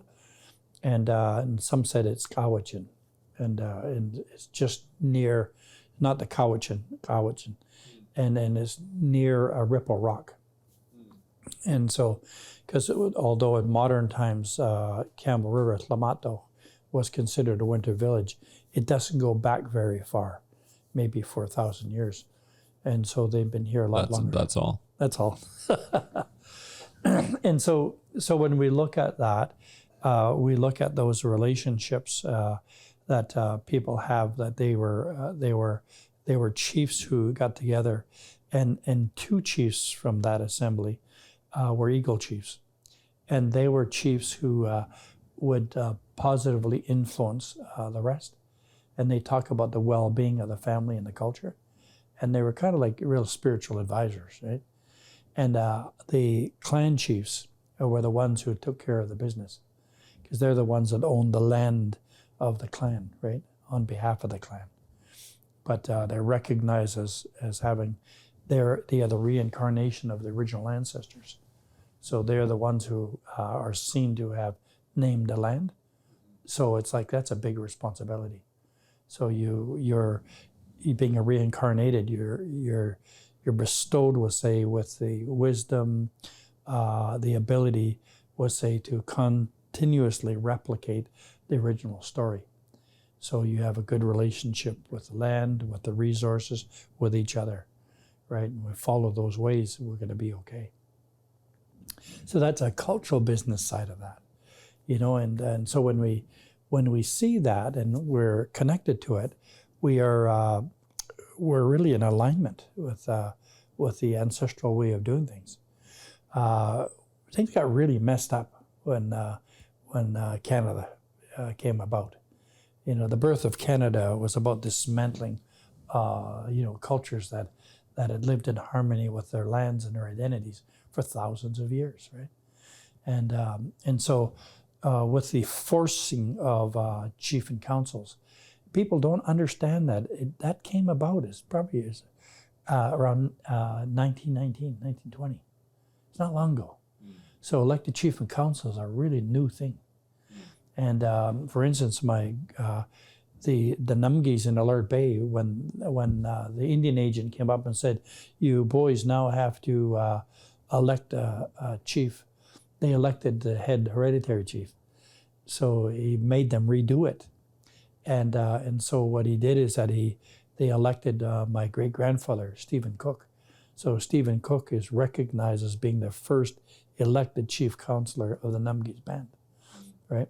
And they didn't call it Numgis back then by their name. They called it Nimkish. And so they were changing names, right? They were trying to disconnect us from our identity and culture, right from square one.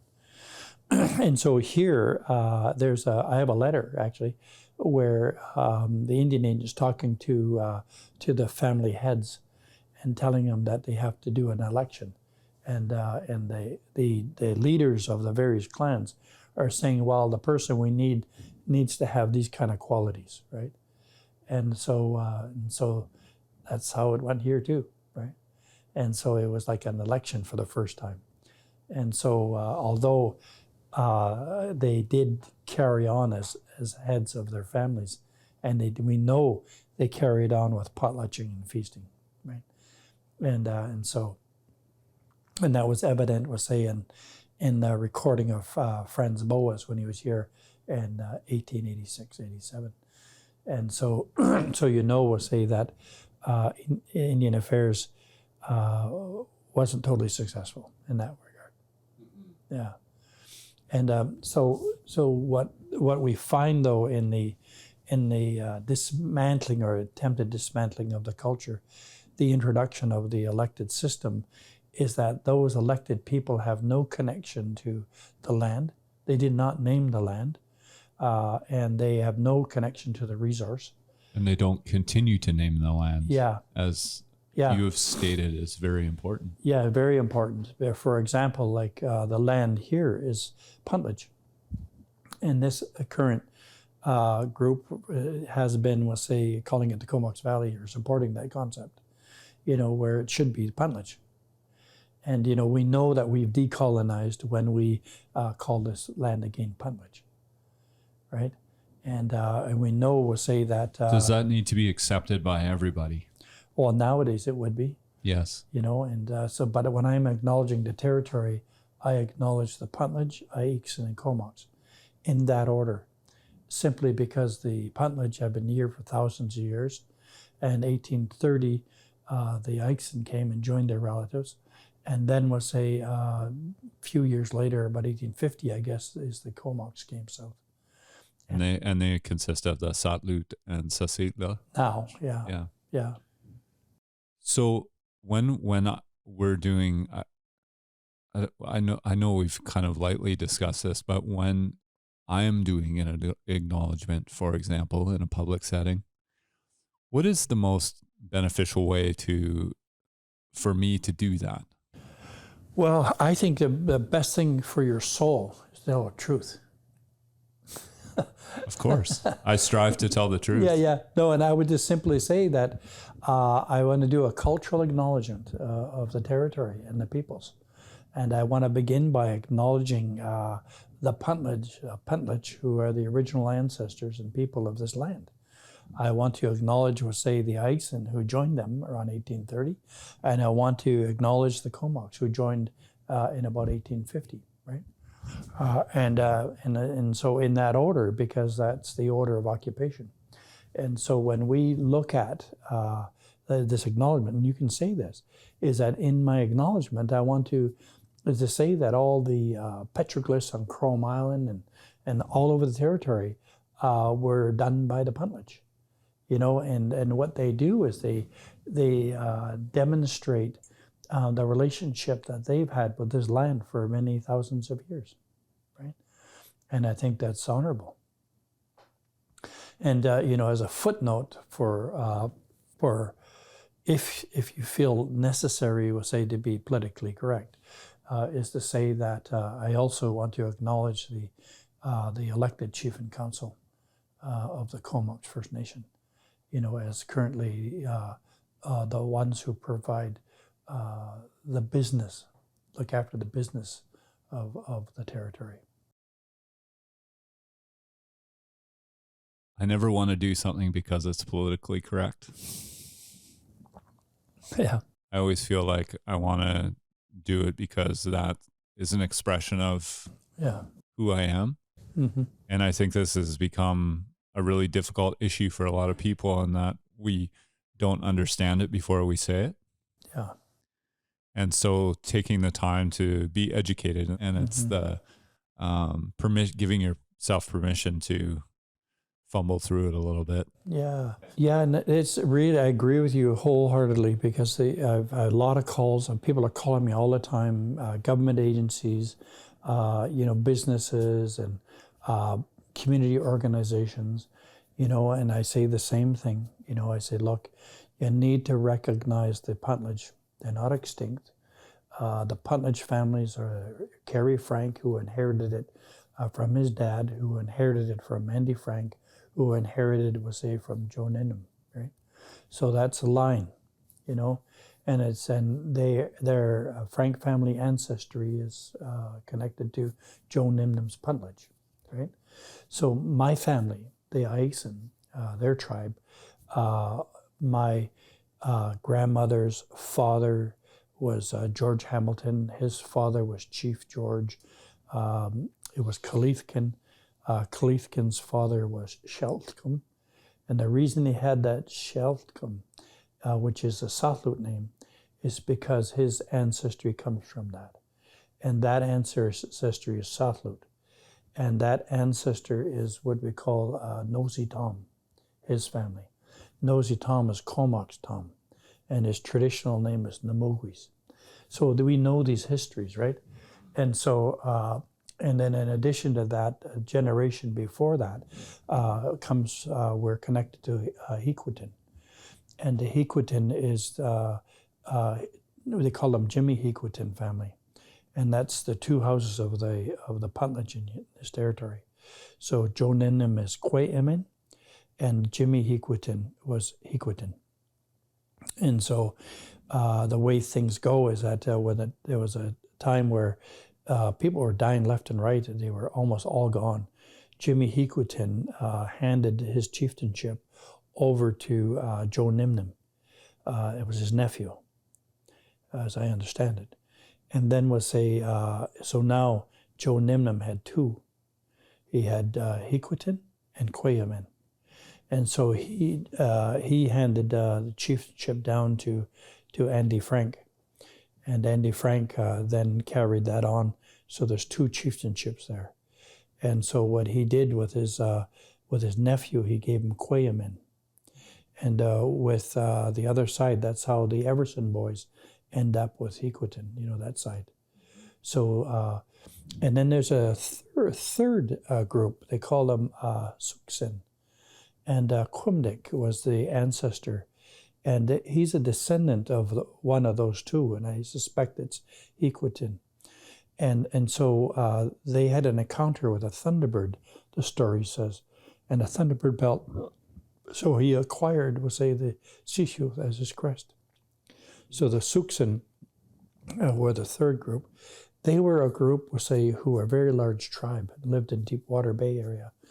And unfortunately, the Kwakwaka'wakw, when they went down, they were doing a revenge war with the Whidbey Island Clallam people. And it was a retaliatory thing because the Clallam people had killed the chief's sister or something like that, or daughter. And so anyway, the Kwakwaka'wakw wiped out Whidbey Island people. And there was a wedding going on at the time. And so there were a lot of other tribes attending that who also lost their people. And so anyway, when the Kwakwaka'wakw returned home, this group who had lost all their relatives assembled, and they figured there could have been up to 10,000 of them. And they came north, and when they arrived at Deep Bay, the Suxan were all potlatching. And so they thought they were the Kwakwaka'wakw. And so they went in and wiped them all out. And so the Suxan as a tribe ceased to exist at that point. But some families survived because they were visiting, right? And the Billy family are one of them. So Bruce Billy is the chief of that. And that's their story, you know. And so when we look at these histories, we have the Potlatch with Hiquitin, Quayamin, Quimdic, which is Suxan. And then we have Sa'atlam, which is the Qualicum bunch. So they would be the four tribes of the Potlatch. And so these people still live today. That's our story. And so I can tell you from our E'iksan point of view what lines that we come from, right? And how we're related to those people. And so I think that's a really important thing. And so the story of the coming together of the E'iksan, E'iksan had a descendant who was Caitmut. And Caitmut went off because it became a big family on his own. And I believe he went to that place called Kwaguł. And as a result of that, because there's a story of Caitmut who had an encounter with the transformer, Nuuchanulth, and which means our elder brother. And that's a story of how Ripple Rock came into being. And so through that story, there's the relationship to Kwaguł. It says that Caitmut would go to Kwaguł to get his firewood and the stuff that he needed for the winter. And so that tells me, according to our tradition, like when you go back in the summertime, spring and summer, you go back to your traditional lands to harvest. And so it says to me that that was the original territory of the Caitmut. And so important. And then was so they were separate but together. So the E'iksan and Caitmut were always together. There's a third group from Caitmut. He had a descendant, and this Kutadzut, this character, he was an elk hunter, and he would go elk hunting, and he acquired a lot of elk skins and became a big chief. So he separated to become his own people, right? And so the name that he took is Chachetcht. And so you have now 3 E'iksan groups. And then there's a breakaway of a group called Hache. And then there's, because of the Caitmut Kamsnu story, there's an event, we'll say, where the transformer asked Caitmut to help him. And so Caitmut made a cedar headdress, a garment, and he got flat stones to put all over the garment. And so the transformer walked into the Dagla, this gigantic octopus, and killed it. And then once it had been killed, he took his costumes off and he tore this giant octopus up, and he threw it in a number of directions and said they would be the food of the E'iksan. And then he took, we'll say, the belly, and he threw it south, and it became White Rock, the big rock. And then it would say the brains he threw north, and it became the whirlpool. And the whirlpool was called Mata, which means it's like a horse clam. It spits in the water before it does its business. and it became the guardian of the E'iksan, right? So when you look at the territory of Kwakaka'wakw, where it's only less than half a day away, it may have been an hour away paddling from where Kwakaka'wakw is. It's very close, and so that makes lots of sense to me. And so there's another story that is connected close to it, and that is when Suntla, the ancestor is named Suntla, he came down and Hikamin. And Hikamin is a place cross from Salmon River. And so when he came down, he came from the sun. And so he then went to, it says, the Campbell River, and he married the daughter of a chief. And when he left, the wife was so upset and angry that she threw herself into the water and became the monster in the water, the whirlpool. And so those two stories, I suspect, are closely connected between Cape Moot and Nuuchanulth and the story of this ancestry. Because the two stories align in that this woman who threw herself in is also the one who protects the village then, and so what's really neat about that is that the Ya'agalta are the people, and Yagalta is the name of that whirlpool.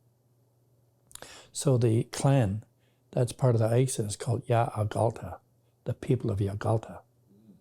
So that's the female Yagi's the monster, and so they are the ones, the clan that are in the E'iksan, that are protectors of the E'iksan. They're the warriors, in other words. So it's really fascinating. So the origin story of how the E'iksan came to be is that it started with E'iksan, Cape Moot, Ya'agalta, Hachetched, and Hache, right? And that now makes up our family. And so when you look at the territories, the E'iksan, they are Campbell River. Ya'agalta is the group right by where the ferry dock is in Campbell River. And then you take a look at Cape Moot. Their territory is Kwakaka'wakw further north, but there's a connection, we'll say, to Willow Point and to Oyster River, Miracle Beach. And then we'll say further south is a group they call Hachetched. So they seem to be around Williams Beach right down to Point Homeshire.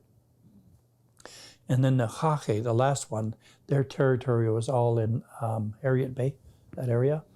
And so this makes up the territory of the family. And so it's good that, so we know our territories, we know what places we come from, And I'm busy right now looking at language, because the George family that I come from, the E'iksan George family, they were a part of the head tribe of the Lichwakta and the head clan of the head tribe. And the clan is called Gixsam. And so the Gixsam, a component of the Gixsam is a group called Hachamatzis. So the Hachamatzis, they named themselves that for a while. And then they decided to change their name to Walatsama, which means great ones. So the Hachamatzis come from Hacham. Hacham is the name of a place in Port Neville, and it means sacred ones. And so I think when the Maddalby tribe moved south, they also moved south. And they went to a place called Hacham, which is at the mouth of Salmon River. And then they joined the Salmon River groups, and they went to a place called Takoma, which is Dagoma, which means sun or moon. And when they were there, the Lichwakta moved in. And so then Lichwakta moved to an opposite side of the river. So the Hachamatzis moved down to the mouth as well. and then over to become a part of them. And so they joined the Gixsam at that time. And so that's how, and then our family, the E'iksan and George family, have a lot of noble names. They are part of the clan system of the Gixsam. And I say that they are Hahamatsis, because of that Salish connection. And then so they have always been in alignment, with the Leichokta, right? It's really interesting because there's no physical documentation of these stories. Yeah. And so the oral tradition, is there an understanding of why these tribes would blend together, or why one would break off if indeed he was able to accomplish great wealth through hunting, for example, through the elk hides, and then all of a sudden just break off from the tribe and create his own. Yeah. It's kind of an interesting, it's really interesting to go through the origins and understand it, but because there's no documentation, you wonder, what's the rest of the story? Yeah. Well, I think when we're looking at the idea of the evolutionary development of culture, is that I can only go by my reference point is the stories that I was taught as being a Kwakwaka'wakw person. And, and again, it goes back to one of my primary teachers, the late Jim Seaweed, who he brought me to a museum in Cape Mudge, and he had commissioned a mural, and he worked with a young guy at the time named Cecil Dawson, and Cecil painted the big houses in the village, all 17 of them. And so what Jimmy would do is that he would teach me who lived in them and what clan they belonged to, what their crest was, who the chief was, what the chief's name was. So I was documenting all of this. And his understanding of social organization was phenomenal, right? It was really amazing. He thought that way. And it really directly influenced how I thought. But one of the things that he taught me was that he said that in the beginning time, he said, son, he said there was a tribe, a family called the Mamanilagam. And they called it Mamanilagam because it means the real Mamanilikala. So the Mamanilagam, they joined up with a clan they called the Wallace. So there were two. And so he said that they went from being an ancestor to being a namima, a clan, now to be working toward a tribe. So the evolution was that way.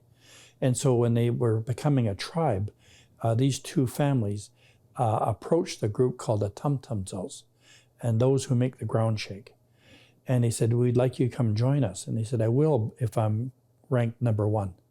So these two groups who were side by side moved apart to allow the Tumtumzels to come in the middle.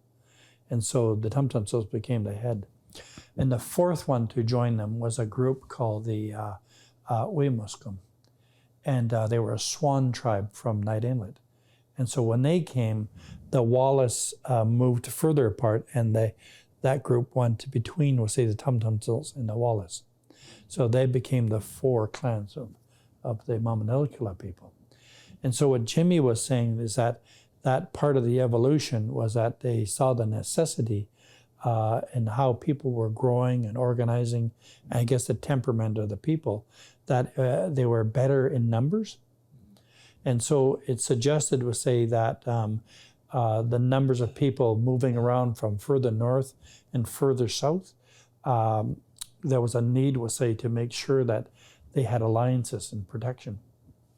And there was always one clan in the village that was the warrior clan, the protector. And so when I think about that model, it becomes really important. And then, we'll say, through potlatching, there was a different organizational structure developed. And that, to me, was the next evolution. And that's where we are called Kwakwaka'wakw. So we went from being an ancestor, we went to the next stage, which was to be a namima, with pluralization of the ancestor. And then we went to a tribe.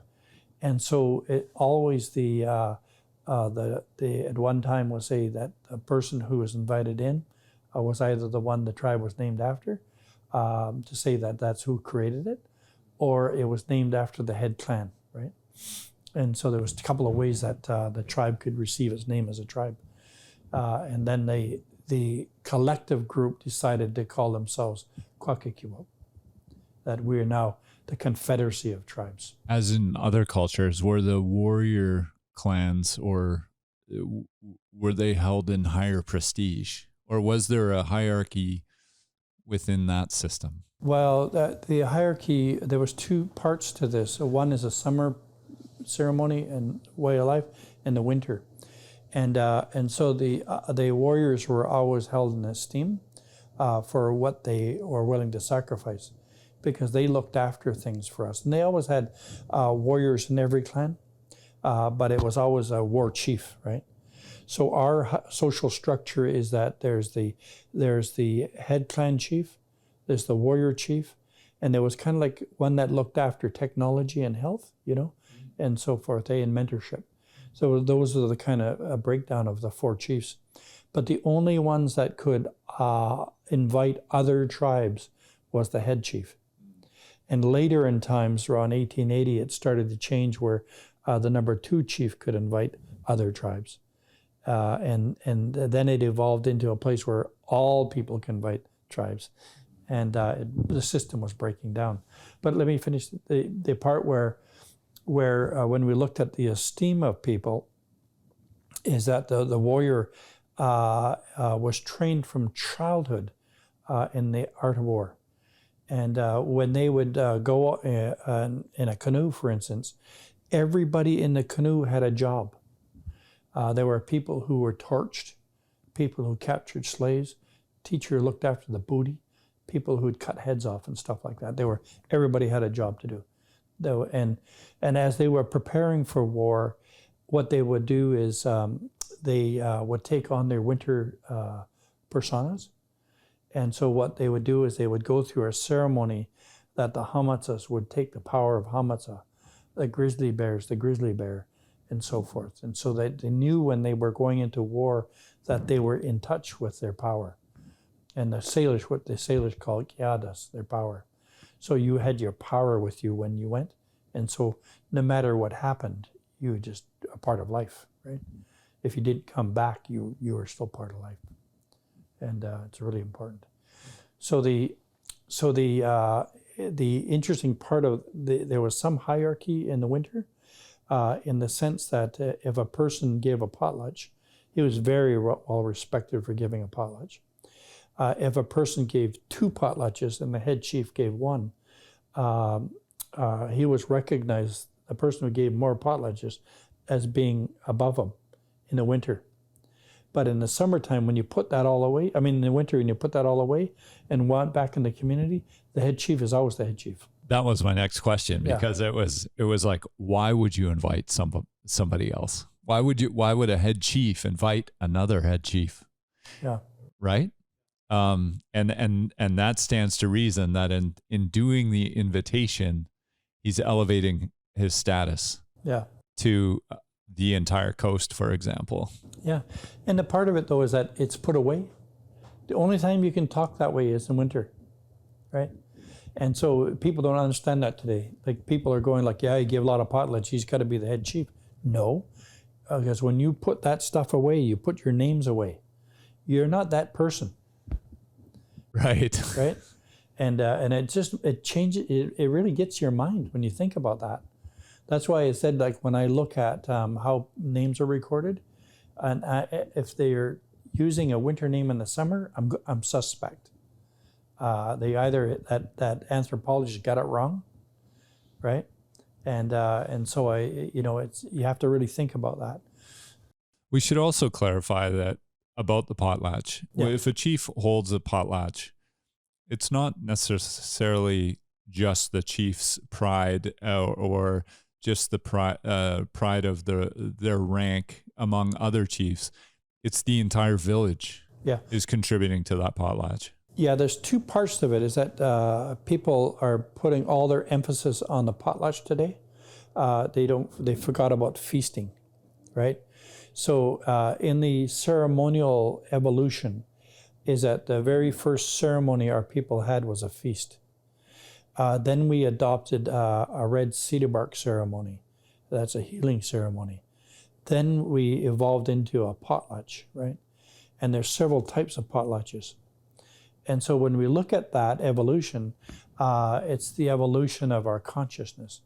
So that's why it was so important in the summertime when we feasted to have summer names. And so if your name was Hamzid, which means food owner, you know, it says that you are in relationship with the bounty of the resources from your land. If you are Gushijas, which means you invite people to a feast, you're like an ambassador. If your name was, say, is Kwakwaka'wakw or Kwakwaka'wakw, it means that your leadership is like the agility of smoke, right? It's very creative and fluid, and you know, it's artistry. Then you may have a name like Malijas or Maladi or names like that talk about satiation.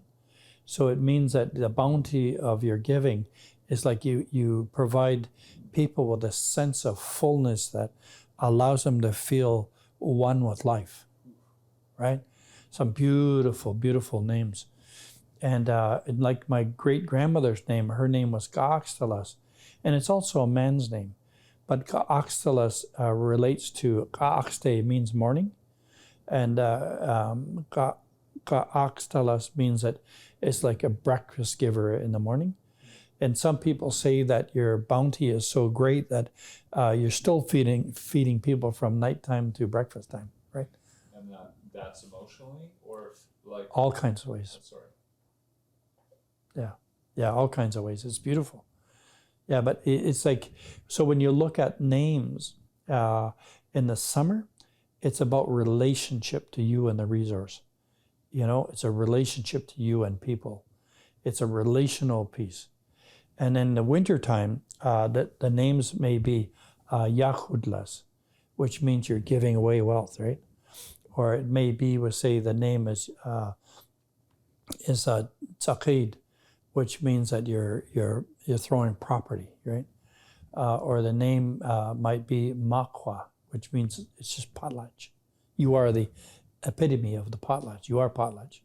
Or you could have a name called Yachlin. And Yachlin means that you are property. You are simply the property of the family, right? And that you manifest that. It comes from you. Like it's the wealth you carry on your body. You are potlatch, right? You are wealth. Is there a responsibility to that name? Yeah, the responsibility is to be really clear that you cannot be in relationship with wealth if you're in poor relationship with the world around you, you know, with resources and your leadership, with your people, right? And so, so when you talk about Mahwalagalis, it means that you're potlatching around the world. So it says that there's a different kind of potlatch here. There's one that talks about that you actually go out and you can bring your wealth you have so much to other places and give it to people, right? And it's a really important concept. Today we look at the potlatch as a stationary thing, and you know, we're trying to find some ways about the potlatch that we say, look, it's so unique and special, but we've thrown the whole basket of our culture into that potlatch. And they're forgetting about the feast. People were named in feasts. There were memorial feasts. There were all kinds of things. In the potlatch, there's a process we go through. And one of the first things we do is we honor those that have passed on. We call it a satla, right? And we honor them with songs and the honoring. It's beautiful. Then we deal with business of the day. And that could be, we'll say, marriages. You know, it could be a hitlaguila. It could be, we'll say, a rite of passage. We take care of those things. And then we'll say we open up the red cedar bark ceremony. And when we open up the red cedar bark ceremony, we bring out dances that are only done in winter. Only done in winter. And that's the hamatsa, hamtamtsas, and the rich woman, all these dances that come from Babakol and Nuuchanulth, and dances that we receive, we'll say, from historical marriages in the past, because we have what we call a hamtamtsas.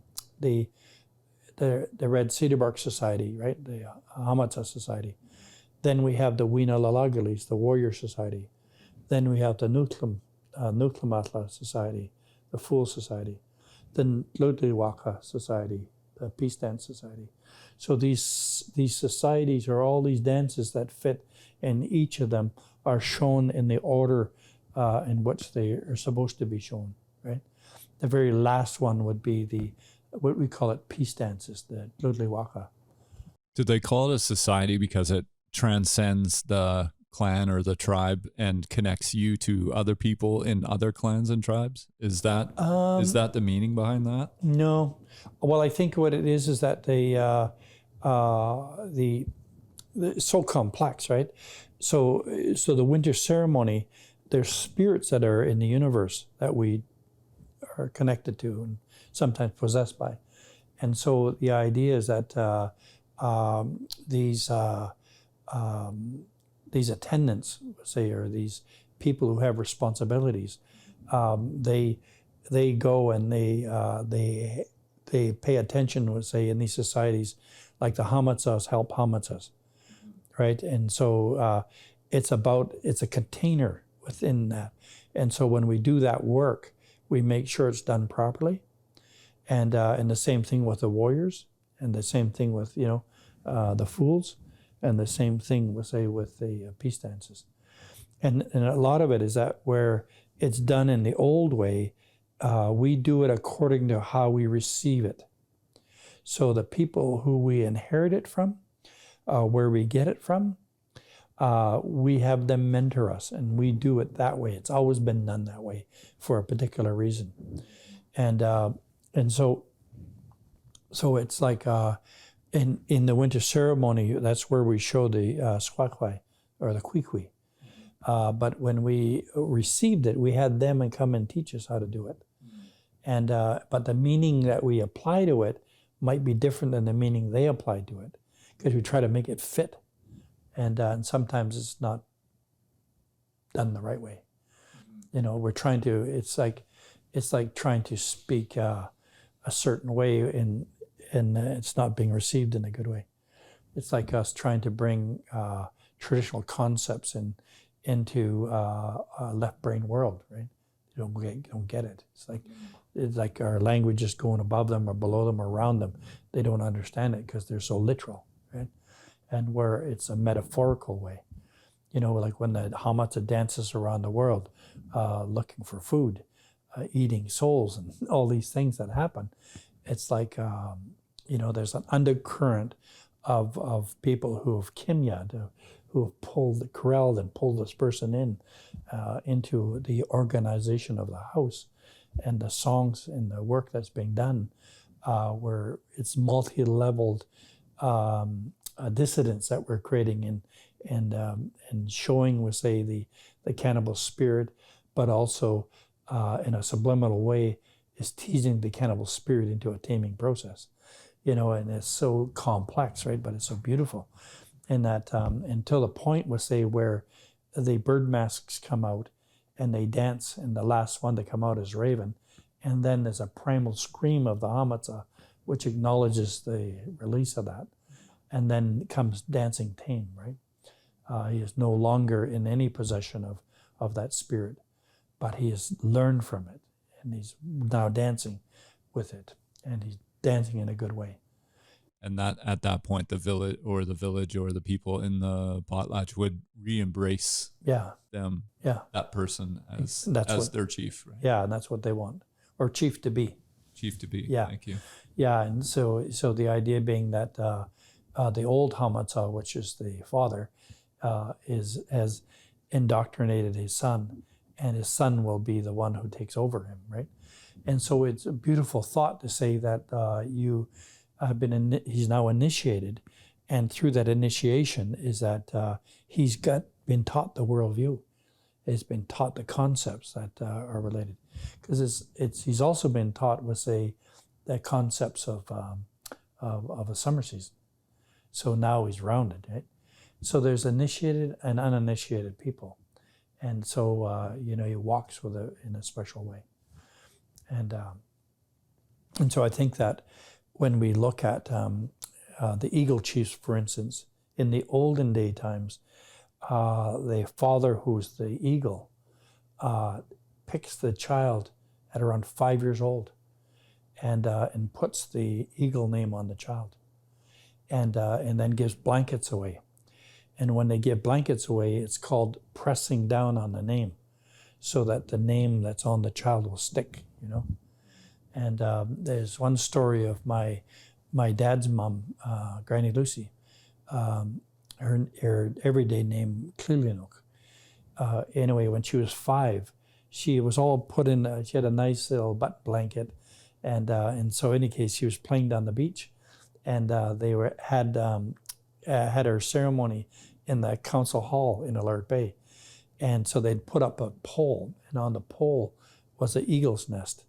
And in the eagle's nest were a number of carved eagles, and she was becoming one of them.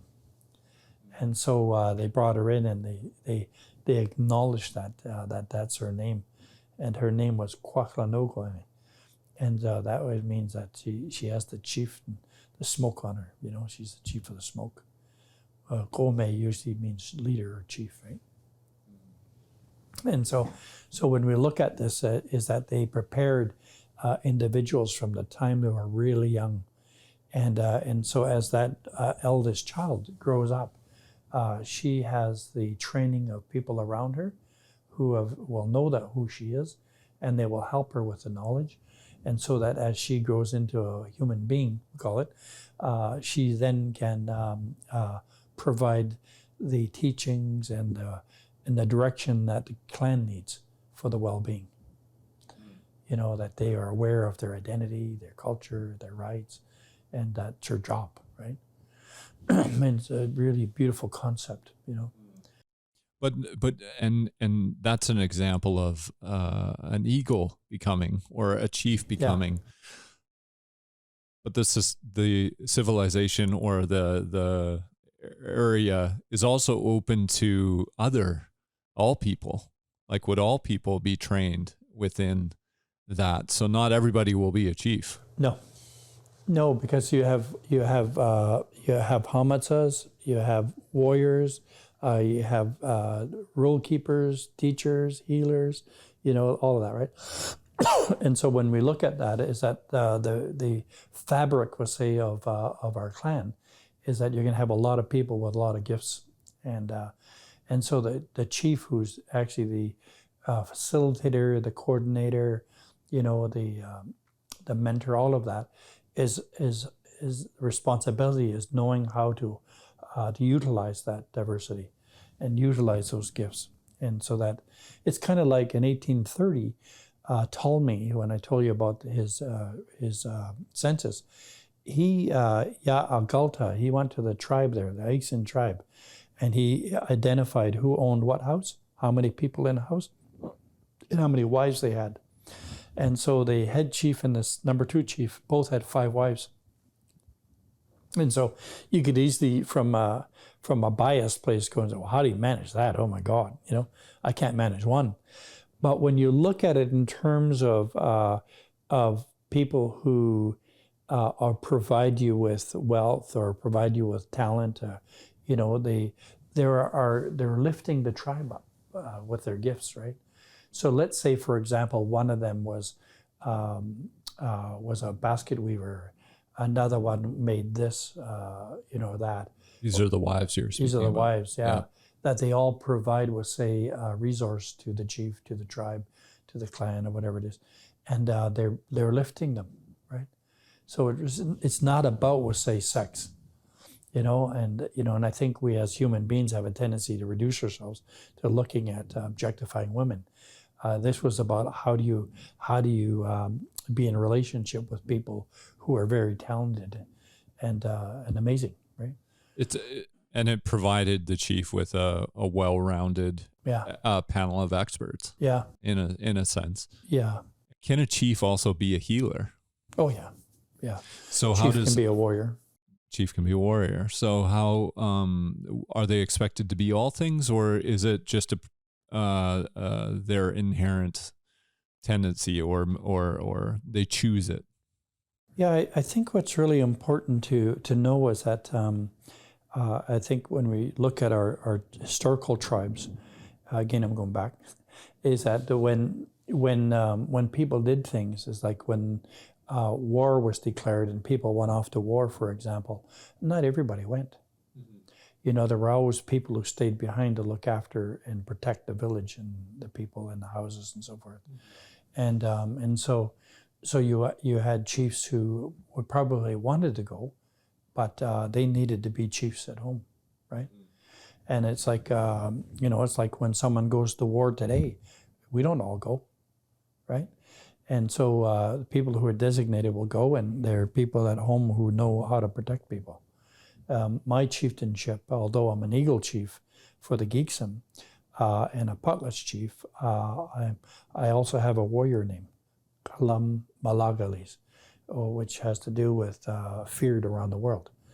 And so, that's a potential. So it's kind of like I could step into that, or I can step into my Eagle, or I can step into my Potlatch, right? Or I can step into my Kwakwaka'wakw, my summer name. So all of these names are the doorways to different ways of expressing my leadership. And I think that's important to remember for people. See, I think we get caught up in the parliamentary law concept.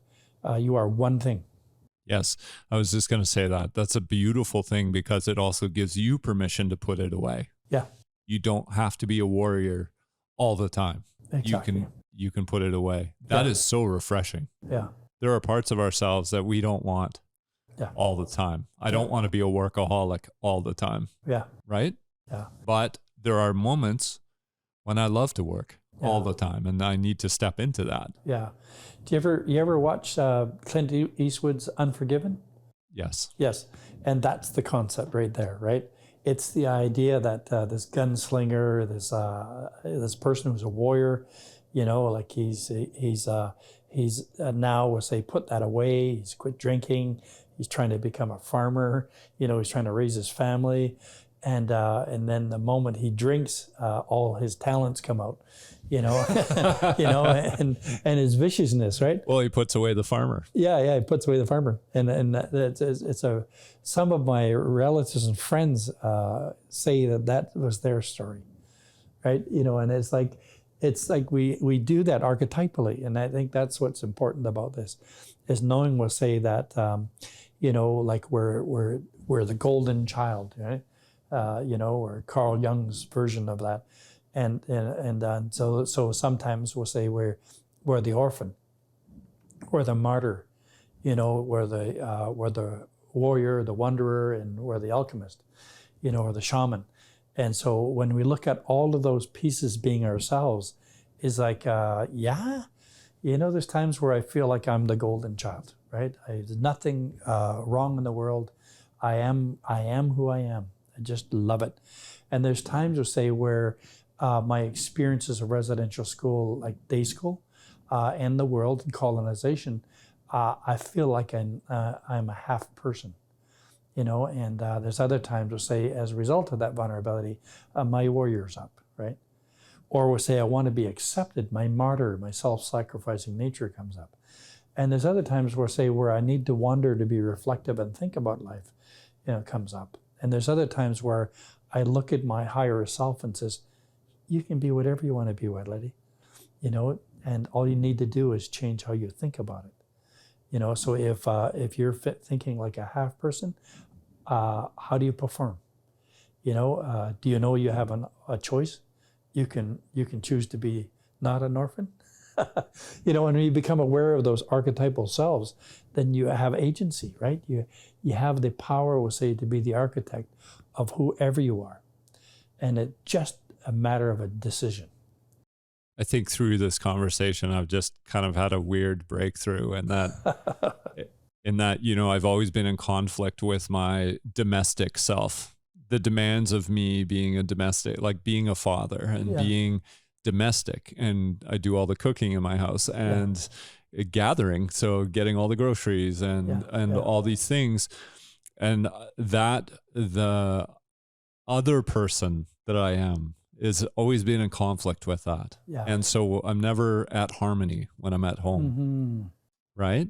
Yeah. And so this is it's an interesting way to frame a very simple idea. Yeah. But it's powerful though. So powerful. Yeah, because it talks about that you're in a place of reflection.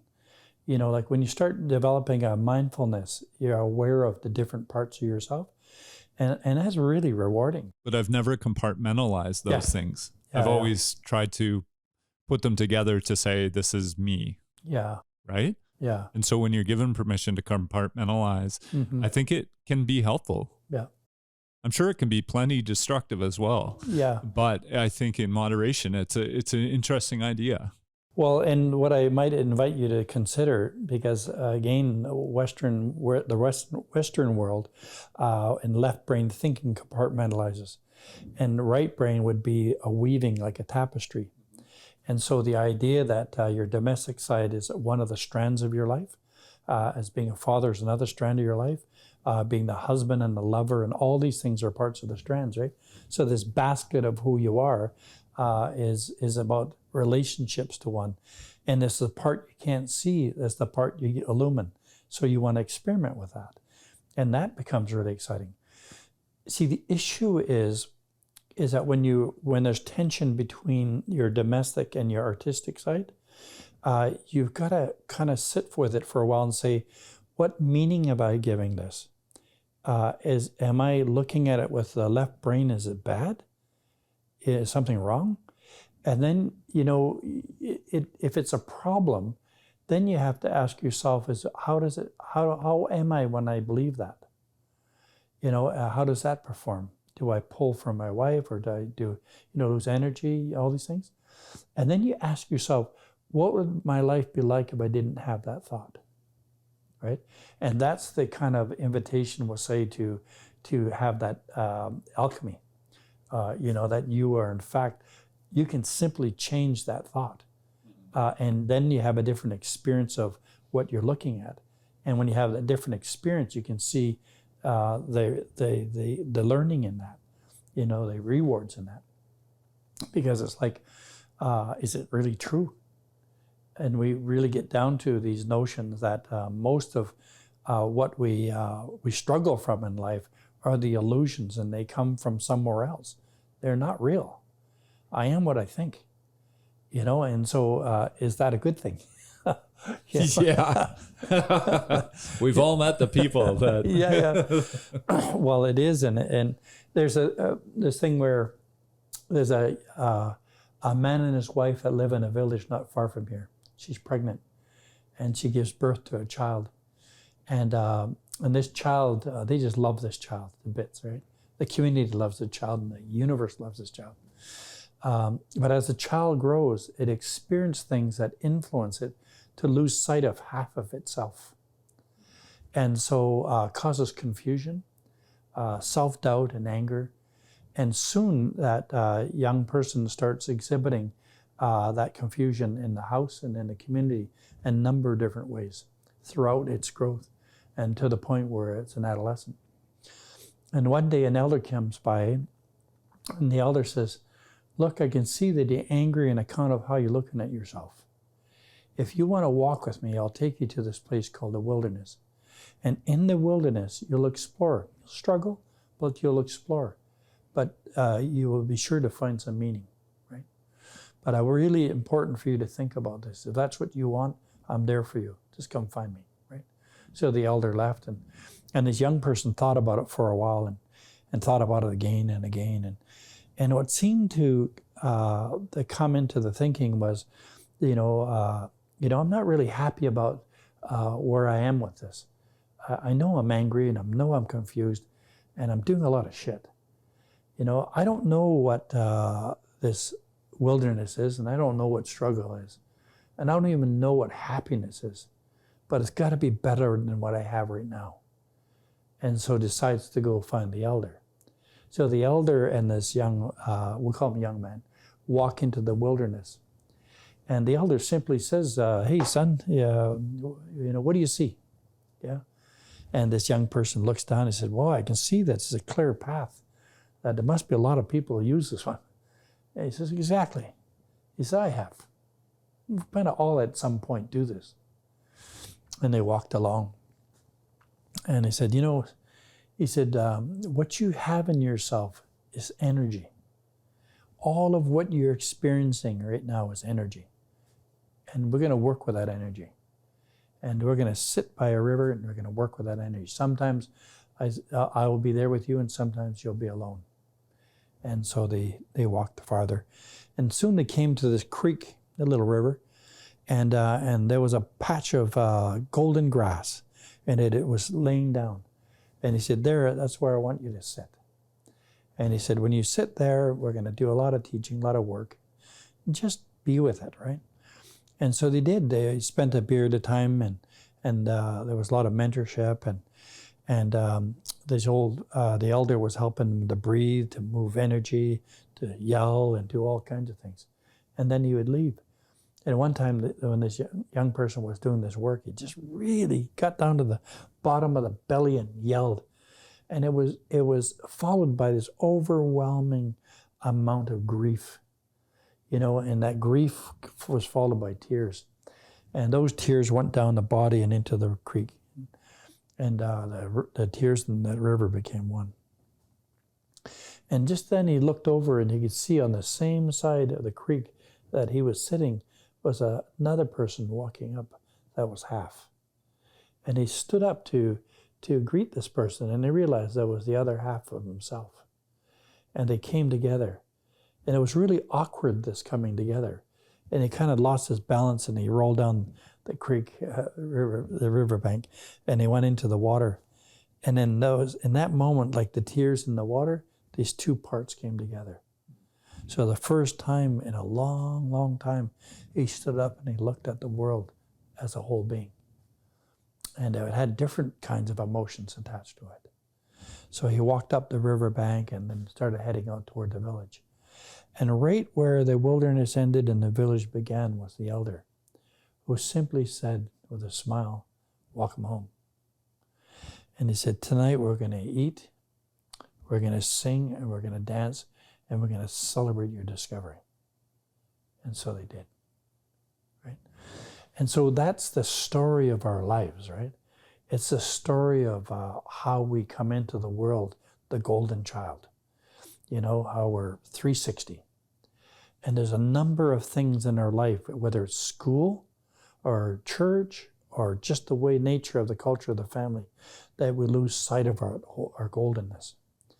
And some say it's simply the way the brain's structured, where we go from Cinderella view to dropping into our logical side, and around 8 years old, where we begin to lose that imagination, right?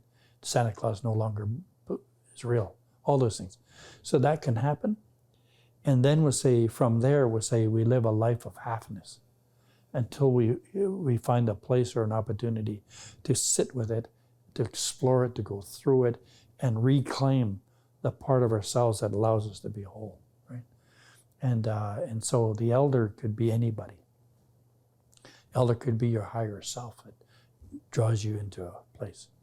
It could be some simple person at any age, right?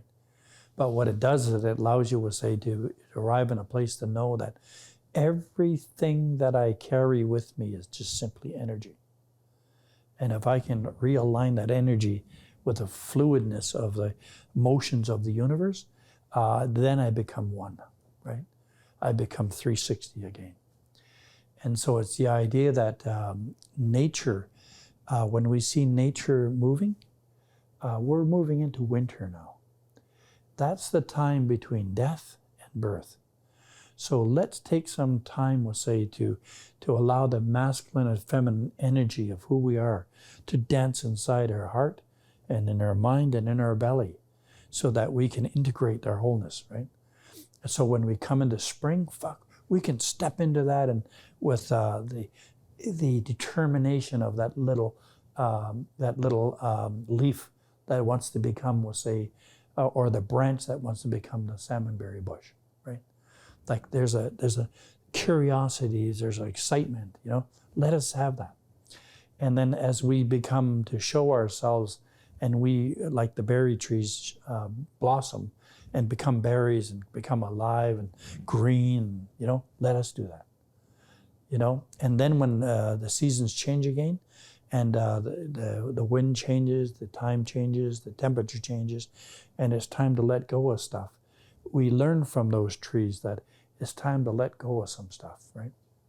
Letting go is always the hardest part. Because we don't want to let it go. We're a society that is based on possessions, right? And the more we accumulate it, somehow it translates, the more wealthy we are and the more powerful or important. And so the culture, it takes us away from the rhythms of nature. And so if we live in a simple way, in a way that says that what really matters is I live in harmony, right? And so right now, I can't be going south all the time. Like, I'm not a snowbird. What's important to me is, like, I need to learn to live in darkness. I learned to need to live in the cold. I learned to need to live in what the silence says, right? And those are really powerful teaching tools. I like the idea of giving when you're in the dark. Yeah. So Yeah. giving, like, it could be almost an expression of letting go, but it's also an expression of helping each other through the dark season. Yeah. I think that's an interesting idea. But remember, my friend, there's a point where the leaves stop dropping. Yes. Right? So now when I talk about the liminal space, it's that time between the letting go and the birthing, right? So in that quietness, that are people filled with song and dance. We filled it with hamatsa, Gwinalalagalese, Nuuchanulth and E'iksan, right? In that magical place, it's just like, if I'm not performing it, I'm witnessing it. And so it's just a really amazing time to be learning. And it may be, we'll say that as you're developing your creative side, that's what you're doing. Like you're doing something with it. This is when you be your creative. Like you're saying that, okay, what if I'm looking at from domestic or from this side, how does that give shape? In other words, from the masculine and feminine, how does that give shape, right? And I think that, you've landed in this way of doing the cooking and doing the domestic stuff for a reason. There's some real wisdom in that.